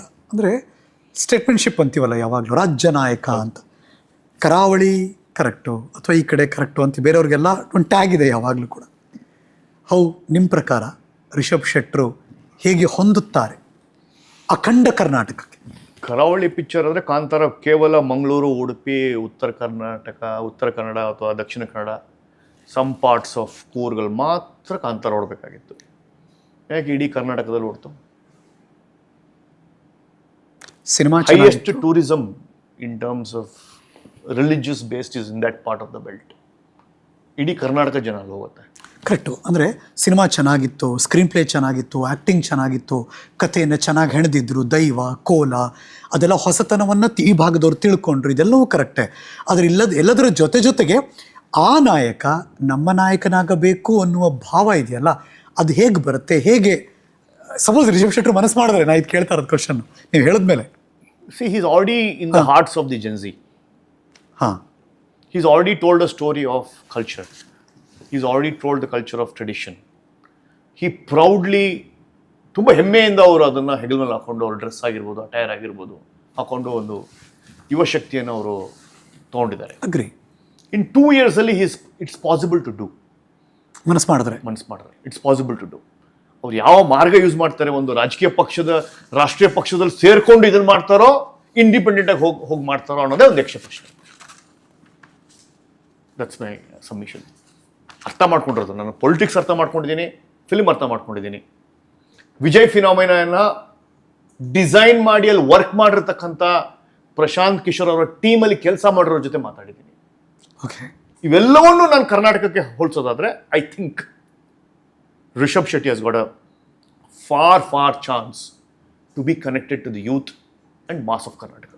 ಪ್ರಸ್ತಾಪ ಮಾಡಿದ್ರೆ ರಿಷಬ್ ಶೆಟ್ಟರ್ ಗೊತ್ತಿಲ್ಲ ಈ ಪ್ರೋಗ್ರಾಮ್ ನೋಡಿದ ಮೇಲೆ ಇದೇನೋ ನನ್ನ ಹೆಸರು ಬಂತಲ್ಲ ಅಂತ ಹೇಳಿದ್ರು ಆಶ್ಚರ್ಯ ಇಲ್ಲ, ಗೊತ್ತಿಲ್ಲ ನನಗೆ. ಬಟ್ ಟೆಲ್ ಮೀ, ನನ್ನ ಕುತೂಹಲದ ಪ್ರಶ್ನೆ ಇದು. ರಿಷಬ್ ಶೆಟ್ಟರ್ ಅಖಾಡಕ್ಕೆ ಕೇಳಿದ್ರೆ ಆಯ್ತಪ್ಪ ನಾನು ಬರ್ತೀನಿ ಅಂತಿದ್ರೆ ಏನು ಲಾಭ ರಿಷಬ್ ಶೆಟ್ಟರ್ಗೆ? ನೋಡಿ, ಈಗಿನ ಎರ ಇದೆಯಲ್ಲ, ಅಥೆಂಟಿಸಿಟಿ ಎರ ಇದು. ಈಗೇನು ಜನ್ರೇಷನ್ ಇದೆಯಲ್ಲ, ಅಥೆಂಟಿಕ್ ಆಗಿರಬೇಕು. ನನಗೇನು ಕಾಣ್ತಾ ಇದೆ ಸಿಗ್ತಾನ ಇದ್ದಾನೆ. ನನ್ನ ರಿಲಿಜನ್ನು, ನನ್ನ ಧರ್ಮ, ನನ್ನ ಸಂಸ್ಕೃತಿ, ನಾಡು ನುಡಿ ಎಲ್ಲವನ್ನೂ ಎತ್ತಿ ಹಿಡಿತಾ ಇದ್ದಾರೆ ರಿಷಬ್ ಶೆಟ್ಟರ್ ಇದೆ. ಆ ವಂಶ ಪಾರಂಪರಿಕ ಡೈನಾಸ್ಟಿಕ್ ಪಾಲಿಟಿಕ್ಸನ್ನು ಕೊಂದು ಹಾಕ್ತಾ ಇದ್ದಾರಾ, ಮುಗಿಸ್ತಾ ಇದ್ದಾರಾ? Yes, he is not from dynastic politics, will be there. ನಿಮ್ಗೆ ಗೊತ್ತು 2027-28ಕ್ಕೆ ಡಿಮಿಲಿಟೇಷನ್ ಆಗ್ತಾ ಇದೆ ಅಂತ. ಹೆಚ್ಚು ಸೀಟ್ಸ್ ಆಗ್ತಾ ಇದೆ, ಹೆಚ್ಚು MLA ಸೀಟ್ಸ್ ಆಗ್ತಾ ಇದೆ, MP ಸೀಟ್ಸ್ ಆಗ್ತಾ ಇದೆ. ಕ್ಷೇತ್ರ ಪುನರ್ವಿಂಗಡಣೆ. ಎಸ್, ಇದು ನೀವು ಬರೀ ಅವರು ಮೊಮ್ಮಕ್ಕಳು, ಮರಿ ಮೊಮ್ಮಕ್ಕಳು, ಅಕ್ಕನ ಮಕ್ಕಳು, ತಮ್ಮನ ಮಕ್ಕಳು ಎಲೆಕ್ಷನ್ ಕೊಡೋಕ್ಕಾಗತ್ತಾ? ಎಲ್ಲ ಪಕ್ಷದಲ್ಲೂ ಇದ್ದಾರೆ. ಅದಕ್ಕೆ ಅವಕಾಶಗಳು ಜಾಸ್ತಿ ಬರುತ್ತೆ. ಆ ಅವಕಾಶನ ಒಬ್ಬ ಸಾಮಾನ್ಯ ಕಾರ್ಯಕರ್ತ ತಗೋಬೋದಲ್ಲ. ಆ ಒಂದು ಡಿಮಿಲಿಟೇಷನ್ ಪ್ರೋಸೆಸ್ಸನ್ನು ಎನ್ಕ್ಯಾಶ್ ಮಾಡೋದು ಯಾರು? ಹೊಸ ತಲೆಮಾರಿನ ಜನ. 33% ವುಮೆನ್ಸ್ ರಿಸರ್ವೇಷನ್ ಬಿಲ್ ಬರ್ತಾ ಇದೆ. ಯಾರು ಎನ್ಕ್ಯಾಶ್ ಮಾಡೋದು? ಡೈನಾಸ್ಟಿಕ್ ಪಾಲಿಟಿಕ್ಸ್ ಅಲ್ಲ, ಹೊಸ ತಲೆಮಾರು. ತಮಿಳ್ನಾಡಲ್ಲಿ 23 years ಶಿವಕಾಸಿಯಿಂದ ಗೆದ್ದಿರ್ತಕ್ಕಂಥ ಒಂದು ಹುಡುಗಿ, youngest MLA minister, youngest MLA in India, youngest cabinet minister in India. What achievement! ಎಷ್ಟೋ ಜನ ಡಾಕ್ಟರ್ಸ್, ಎಂಜಿನಿಯರ್ಸ್, ಅಡ್ವೊಕೇಟ್ಸ್. ಸೊ ಈ ಅಥೆಂಟಿಸಿಟಿ ಎರಾದಲ್ಲಿ, ಅಂದರೆ ನಾನು ಅಥೆಂಟಿಕ್ ಆಗಿದ್ದೀನಿ, ನಾನು ಯಾವುದೋ ಮುಖವಾಡ ಇಲ್ಲ, ನಾನು ಹಿಂದೂ ಧರ್ಮ, ನನ್ನ ರಿಲಿಜನ್ನನ್ನು ನಾನು ಎತ್ತಿ ಹಿಡಿತೀನಿ, ಯಾವುದೋ ನಾಚಿಕೆ ಅಲ್ಲದೆ ನಾನು ಸೆಕ್ಯುಲರು, ನಾನು ಈ ಕಡೆ ಇಫ್ತಾರ್ಗೂ ಹೋಗ್ತೀನಿ, ಈ ಕಡೆ ಭಾನುವಾರದ ಚರ್ಚ್ಗೂ ಹೋಗ್ತೀನಿ, ನಾನು ದೇವಸ್ಥಾನಕ್ಕೆ ಹೋಗ್ತೀನಿ. ಬೂಟಾಟಿಕೆಯನ್ನು ಬಿಟ್ಟು ಒಂದು ಮೂಢನಂಬಿಕೆ ವಿರುದ್ಧ ಒಂದೇನಾದರೂ ಒಂದು ಪ್ರಾಕ್ಟಿಕಲ್ ಆಗಿ ಇರೋದಿದ್ರೆ ಅದು ರಿಷಬ್ ಶೆಟ್ಟಿ. ಇಷ್ಟು ಅಡ್ವಾಂಟೇಜ್ ಇದೆ ಅವ್ರಿಗೆ. ಈ ಒಂದು being authentic it self is the biggest advantage. ಆಮೇಲೆ ಕರ್ನಾಟಕದಲ್ಲಿ ಹೋಗುವ ವುಮೆನ್ಸ್ ರಿಸರ್ವೇಷನು, ಡಿಮಿಲಿಟೇಷನ್ನು, ಈ ನೆಪೋಟಿಸಮ್, ಡೈನಾಸ್ಟಿಸಮ್ ವಿರುದ್ಧ, ಕರಪ್ಷನ್ ವಿರುದ್ಧ ಉತ್ತರ ಸಿಕ್ಬಿಡುತ್ತೆ ಅವ್ರ ಅಖಾಡಕ್ಕೆ ಕೇಳಿದ್ರೆ. Yes, I think he has got a very fair chance. ಈ ಲೈಟ್ನಿಂಗ್ ಮಾರ್ಕೆಟಿಂಗ್ ಥರ ಅವ್ರು ಮಾಡಿರ್ತಕ್ಕಂಥ ಕೆಲಸನ ಒಂದು ಕಂಟಿನ್ಯೂಸ್ ಮಾಡಿದ್ರೆ ಅದೇ ಯೂಸರ್ ಜನರೇಟರ್ ಆಗುತ್ತೆ, ಮಲ್ಟಿಪ್ಲೈ ಆಗುತ್ತೆ, ಆಂಪ್ಲಿಫೈ ಆಗುತ್ತೆ. It's possible to be there, and that possibility is through Rishabh Shetty. Is he going through a national party or is he going on a independent own party, which we don't know. ಅದೊಂದು point ಇದೆ. ಈಗ ವಿಜಯ್ ಅವ್ರದ್ದೊಂದು ಪಕ್ಷ ಕಟ್ಟಿದ್ರು, ಇವ್ರು ಯಾವ್ದಾದ್ರು ಒಂದು ಪಕ್ಷಕ್ಕೆ ಸೇರ್ಕೊಂಡು ಅದನ್ನ ಆಂಪ್ಲಿಫೈ ಮಾಡ್ತಾರಾ, ಅಥವಾ ಅವರ ಒಂದು ಲೈಟ್ನಿಂಗ್ ಮಾರ್ಕೆಟಿಂಗ್ ಯೂಸ್ ಮಾಡಿ ಎಲ್ಲ ಕಡೆ ರೀಚ್ ಆಗ್ತಾರಾ? That is left to him. ಅಥವಾ ಹೇಗೆ ಅದು ರಾಜಕೀಯ ವ್ಯವಸ್ಥೆ ಅದು ಅವರನ್ನ ಸೇರಿಸ್ಕೊಳ್ಳೋದು ಇಂಪಾರ್ಟೆಂಟ್. ಬಟ್ ಒಂದು ಚಾನ್ಸ್ ಇದೆ, ವಿಜಯ್ ಥರದ ವ್ಯಕ್ತಿ ಇದರೊಳಕ್ಕೆ ಒಂದು ವ್ಯಾಲ್ಕನೋ ಥರ ಎರಪ್ಟ್ ಆಗಲಿಕ್ಕೆ ರಿಷಬ್ ಶೆಟ್ಟಿಗೆ ತುಂಬ ಕರ್ನಾಟಕ ಇಸ್ ರೈಟ್ ನೌ. ಕರ್ನಾಟಕದ timing is super to find a leader like Rishab Shetty to ಈ ಪುಟ್ಟದ ಎಡೋಳ್ತಾರೆ ಅಂತ ಹೇಳ್ತಾರಲ್ಲ ಹಾಗೆ. ಹೌದು. ಈಗ ಇದುವರೆಗೆ ಪ್ರಶ್ನೆ ಓಡಾಡ್ತಾ ಇತ್ತು, ವಿಜಯ್ ಪಕ್ಷ ಅತಿ ಹೆಚ್ಚು ಸೀಟ್ಗಳನ್ನು ತೆಗೆದುಕೊಂಡ್ಮೇಲೆ ಕರ್ನಾಟಕಕ್ಕೆ ಬೇಕಾದ ವಿಜಯ್ ಸಿಗ್ತಾರಾ? ಎಲ್ಲ ಯೋಚನೆ ಮಾಡೋದು, ಮಾಸ್ ಲೀಡರ್ ಇರ್ತಕ್ಕಂಥದ್ದು ಜೈಲಿದ್ದಾರೆ, ಮಾಸ್ ಲೀಡರ್ ಇನ್ನೊಬ್ರು BJP ಆಲ್ರೆಡಿ ಪ್ರಚಾರ ಮಾಡಿದ್ದಾರೆ, ಇಂಟರ್ನ್ಯಾಷನಲ್ ಸ್ಟಾರ್ ಒಬ್ಬರು ಇದ್ದಾರೆ ಅಂತ. ಬಟ್ ನಿಜವಾದ ಯುವಕರಿಗೆ ಮನಸ್ಸಲ್ಲಿ ನಾಟಿರೋದು, ಚೇಂಜನ್ನು ಕಂಡಿರೋದು, ಅದನ್ನ ಇಂಪ್ಲಿಮೆಂಟ್ ಮಾಡಿರೋದು ರಿಷಬ್ ಶೆಟ್ಟಿ. ಅವ್ರದ್ದು ನೇಚರಿನ, ಫಾರೆಸ್ಟಿನ ಕನ್ಸರ್ನ್ ಆಗಿರ್ಬೋದು, ಟೆಂಪಲಿನ ಕನ್ಸರ್ನ್ ಆಗಿರ್ಬೋದು, ಟ್ರೆಡಿಷನ್ ಆಗಿರ್ಬೋದು, ರಿಲಿಜನ್ ಆಗಿರ್ಬೋದು, ಸಂಸ್ಕೃತಿ ಆಗಿರ್ಬೋದು, ನಾಡ ಹಬ್ಬ ಅಲ್ಲಿನ ಲೋಕಲ್ ಹಬ್ಬದ ಬಗ್ಗೆ ಒಲವಿರ್ಬೋದು, everything is so timed to be authentic. And that authentic ಎರಾದಲ್ಲಿ ಹೀ ಸ್ಟ್ಯಾಂಡಿಂಗ್ ಔಟ್ ಡಿಫ್ರೆಂಟ್. ನೀವು ಅಥೆಂಟಿಕ್ ಆಗಿದ್ದಾರೆ ಒಬ್ಬ ರಾಜಕಾರಣಿ, ಅವ್ರು ಮಾತಾಡಿದ್ದು, ನಾಟಕ ಮಾಡಿದ್ದು, ಟಿ ವಿಯಲ್ಲಿ ಬಂದು ಒಬ್ಬರು ಕರೆಕ್ಟಾಗಿದ್ದಾರೆ ಕರ್ನಾಟಕದಲ್ಲಿ ಇದ್ದರೆ ತೋರಿಸ್ಬೇಕು ಅಂದರೆ ಈಸ್ ಅಥೆಂಟಿಕ್ ಆ್ಯಕ್ಟರ್. ಏನೂ ನಾಟಕ ಇಲ್ಲ. That authenticity is going to make him a leader. ನಿಮ್ಮ ಸೋರ್ಸ್ ಕೇಳ್ತಾ ಇದ್ದೀನಿ ನಾನು, because you have a deep source ಅಲ್ಲ ಇನ್ಫಾರ್ಮೇಷನ್ನು. ಯಾರಾದರೂ ಪಕ್ಷ ಅಪ್ರೋಚ್ ಮಾಡಿದಾರಾ? ಅದು ನನಗೆ ಗೊತ್ತಿಲ್ಲ. ಅವ್ರ ಮನ್ಸು I am not aware of that. Because ನನ್ನಲ್ಲಿ ನೀವು ಕುತೂಹಲ ಕೇಳಿಸಿದ್ದೀರಿ, ಹಾಗಾಗಿ ಕೇಳ್ತಾ ಇದ್ದೀನಿ ಪ್ರಶ್ನೆ. I am not aware. Chance ಆ ಥರದ್ದು ಏನಾದ್ರು ಆಗಿದೆಯಾ? ಆಗಿರೋ ಚಾನ್ಸಸ್ಗಳು ಇರುತ್ತಾ? ಇದೆ, ಚಾನ್ಸಸ್ ಇದೆ. ಅನೇಕ ಸೋಷಿಯಲ್ ಮೀಡಿಯಾಗಳಲ್ಲಿ ನೋಡಿರ್ಬೋದು ನೀವು, ಚಾನ್ಸಸ್ ಇದೆ. They have seen Pawan Kalyan rise, they have seen Vijay rise, why not Karnataka ಅಂತ ಯೋಚನೆ ಮಾಡಿರ್ಬೋದು. ಸೊ ಆಗ ರಿಷಬ್ ಶೆಟ್ಟಿ ಮೇಲೆ ಕಣ್ಣಿದೆ. 100% ಕಣ್ಣಿದೆ. ನನ್ನ ಕಣ್ಣು ಇದೆ, ನಿಮ್ಮ ಕಣ್ಣು ಇರುತ್ತೆ, ಕರ್ನಾಟಕ ಜನತೆ ಕಣ್ಣು ಇರುತ್ತೆ. ಈಗ ನೀವು ಹೇಳಿದ್ಮೇಲಂತೂ ಇದ್ದೇ ಇದೆ. 100%. ರಿಷಬ್ ಶೆಟ್ರೆ, here it goes. Prashanth Sambargi explosive ಹಾಕಿದಾರ ಒಂದು ಸ್ಫೋಟಕ ವಿಚಾರ. ಕನ್ನಡಿಗರು ಯೋಚನೆ ಮಾಡ್ತಾರೆ, ಈಗ ಯೋಚನೆ ಮಾಡೋಕ್ಕೆ ಇರೋದಿದು. ಓಕೆ, ಅಥೆಂಟಿಕ್ ಎರಾ ಇದು. ಟೆಲ್ ಮಿ, ತಮಿಳ್ನಾಡಲ್ಲಿ ಜನ ಯೋಚನೆ ಮಾಡಿದ್ರು, ಆಯ್ಕೆ ಮಾಡಿದ್ರು. ಕರ್ನಾಟಕದ ಜನರ ಅಂದರೆ ಲೇಮ್ಯಾನ್, ಕೆಳ ಹಂತದ ಬೂತ್ ಮಟ್ಟದಲ್ಲಿ ಮಾತಾಡ್ತಿದ್ದೀನಿ, ಕೆಳ ಹಂತದ ಮನುಷ್ಯ ಇವಾಗ ಏನು ಆಶಾ, ಏನು ಭಾವನೆಯಿಂದ ನೋಡ್ತಿರ್ತಾರೆ 2028 ಚುನಾವಣೆಯನ್ನು? ಈ ಅಡ್ಜಸ್ಟ್ಮೆಂಟ್ ಪೊಲಿಟಿಕ್ಸನ್ನು ಸ್ಟಾಪ್ ಮಾಡಬೇಕು, ಡೈನಾಸ್ಟಿ ಪೊಲಿಟಿಕ್ಸನ್ನು ಸ್ಟಾಪ್ ಮಾಡಬೇಕು. ನಮ್ಮವರು ಅಥೆಂಟಿಕ್ ಆಗಿರೋರು ಬರಬೇಕು. More then development, progress and all other indexes, an authentic leader who understands our pain ಬರಬೇಕು ಅನ್ನೋದಿದೆ. That will be for 2028. ಈ ಗ್ಯಾರಂಟಿಗಳ ಸ್ಕೀಮ್ಗಳಲ್ಲಿ ಡೆವಲಪ್ಮೆಂಟ್ ಏನಾಗಿದೆ ಗೊತ್ತು? ಡೆವಲಪ್ಮೆಂಟ್ ಯಾರು ಕೇಳ್ತಾನೂ ಇಲ್ಲ ಈಗ. How authentic you are, how genuine you are, what you carry, ನಿಮ್ಮ ಫೇಸ್ ಏನಿದೆ, ನೀವೇನು ಪರದೆಯಲ್ಲಿ ತೋರಿಸ್ರೆ ನೀವು ನಿಜ ಜೀವನದಲ್ಲಿ ಇದ್ದೀರಾ, ಅದನ್ನೇ ಕೇಳ್ತಾರೆ ಜನ. ಈಗ ತುಂಬ ಜನ ಕಮೆಂಟ್ ಹೊಡಿತಿರ್ತಾರೆ, ನೀವು ಕೇಳಿಸ್ಕೊಂಡಿರ್ತೀರ, ಜನರಿಗೆ ಶಾರ್ಟ್ ಟೈಮ್ ಮೆಮೊರಿ ಅಂತ. ಇವಾಗೇನೋ ಹೀಟಲ್ಲಿದ್ದೆ ತಮಿಳ್ನಾಡಿಗೆ ನೋಡ್ತಿರ್ತಾರೆ, ಇನ್ನು 2 ವರ್ಷ ತಾನೇ. ನೋಡಿ, ಆ 2 years ಸಸ್ಟೈನ್ ಮಾಡುವ ಅಗೈನ್ ಇಂಟರ್ನೆಟ್ಟು ಅದೇ ಕಮೆಂಟ್ ಮಾಡೋರೇನೆ. Again he is a user generated content provider. UGC is a big word. Internet, Instagram, social media is winning elections now. ಇದನ್ನ ಯಾರು ಅರ್ಥ ಮಾಡ್ಕೊತಾರೋ ಅವರು ರಾಜಕೀಯದಲ್ಲಿ ಉಳಿವಿದೆ, ಅನುಮಾನನೇ ಇಲ್ಲ. 2028 ಡಿಜಿಟಲ್ ಮೇಲೆ ನಿಂತಿದೆ election. 100%. If you are not in digital, you are out of race. You have to close your business. It is not only for election, it is for any business. Let it be travel, let it be construction, let it be architectural, let it be doctor. ನೀವು digital ಜೊತೆ ಸಂಬಂಧ ಇಲ್ಲ ಅಂದರೆ ನೀವು out of business. ಇದು ನಾನು ಹೇಳಿದ ಮಾತಲ್ಲ, ಇದು it's a mother statement in digital marketing. ನಿಮಗೆ ನಂಬಿಕೆ ಇದೆಯಾ 2028 ಕರ್ನಾಟಕಕ್ಕೆ ಹೇಗೆ ಈ ಕಡೆ ತಮಿಳುನಾಡು, ಆ ಕಡೆ ಪಶ್ಚಿಮ ಬಂಗಾಳ ರೆಕಾರ್ಡ್ ಬ್ರೇಕಿಂಗ್ ವೋಟಿಂಗ್ ಆಯ್ತಲ್ಲ, ಆ ಥರದ್ದೇನೋ ನಡೆಯುತ್ತೆ ನಮ್ಮಲ್ಲಿ ಅಂತ? ಖಂಡಿತ ನಡೆಯುತ್ತೆ. ಕರ್ನಾಟಕದಲ್ಲಿ SIR ಪಾಲಿಸಿ ಅಂದರೆ duplicate votes, unwanted votes, Rohingya votes, percentage 100ರಲ್ಲಿ ಒಂದು 12%, ಅಂದರೆ if you remove 15% as duplicate votes, it becomes 85%. 85 people ಆಗ್ತಾರೆ. ಆ 85 ಈಗ 100ರಲ್ಲಿ ವೋಟಿಂಗ್ 65-70 ಆಗ್ತಾ ಇದೆ.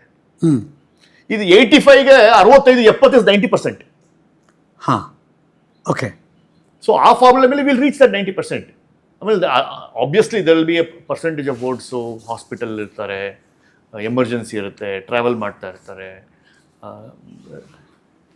ರಿಲೆಕ್ಟೆಂಟ್ ಟು ವೋಟ್ ಇರ್ತಾರೆ. ದಟ್ ಇಸ್ 3 to 5% ಇದ್ದೇ ಇರುತ್ತೆ.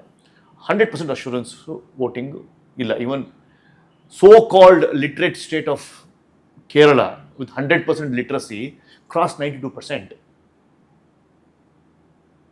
So if I cross 90, Karnataka in 2028, we are big for a revolution. We are big. ನಾವು ಒಂದು ದೊಡ್ಡ ಕ್ರಾಂತಿಗೆ ಹೊಸ ಮುಖಕ್ಕೆ ಪರಿಚಯ ಮಾಡಿಕೊಡುವ ರಾಜ್ಯ ಅಂತ.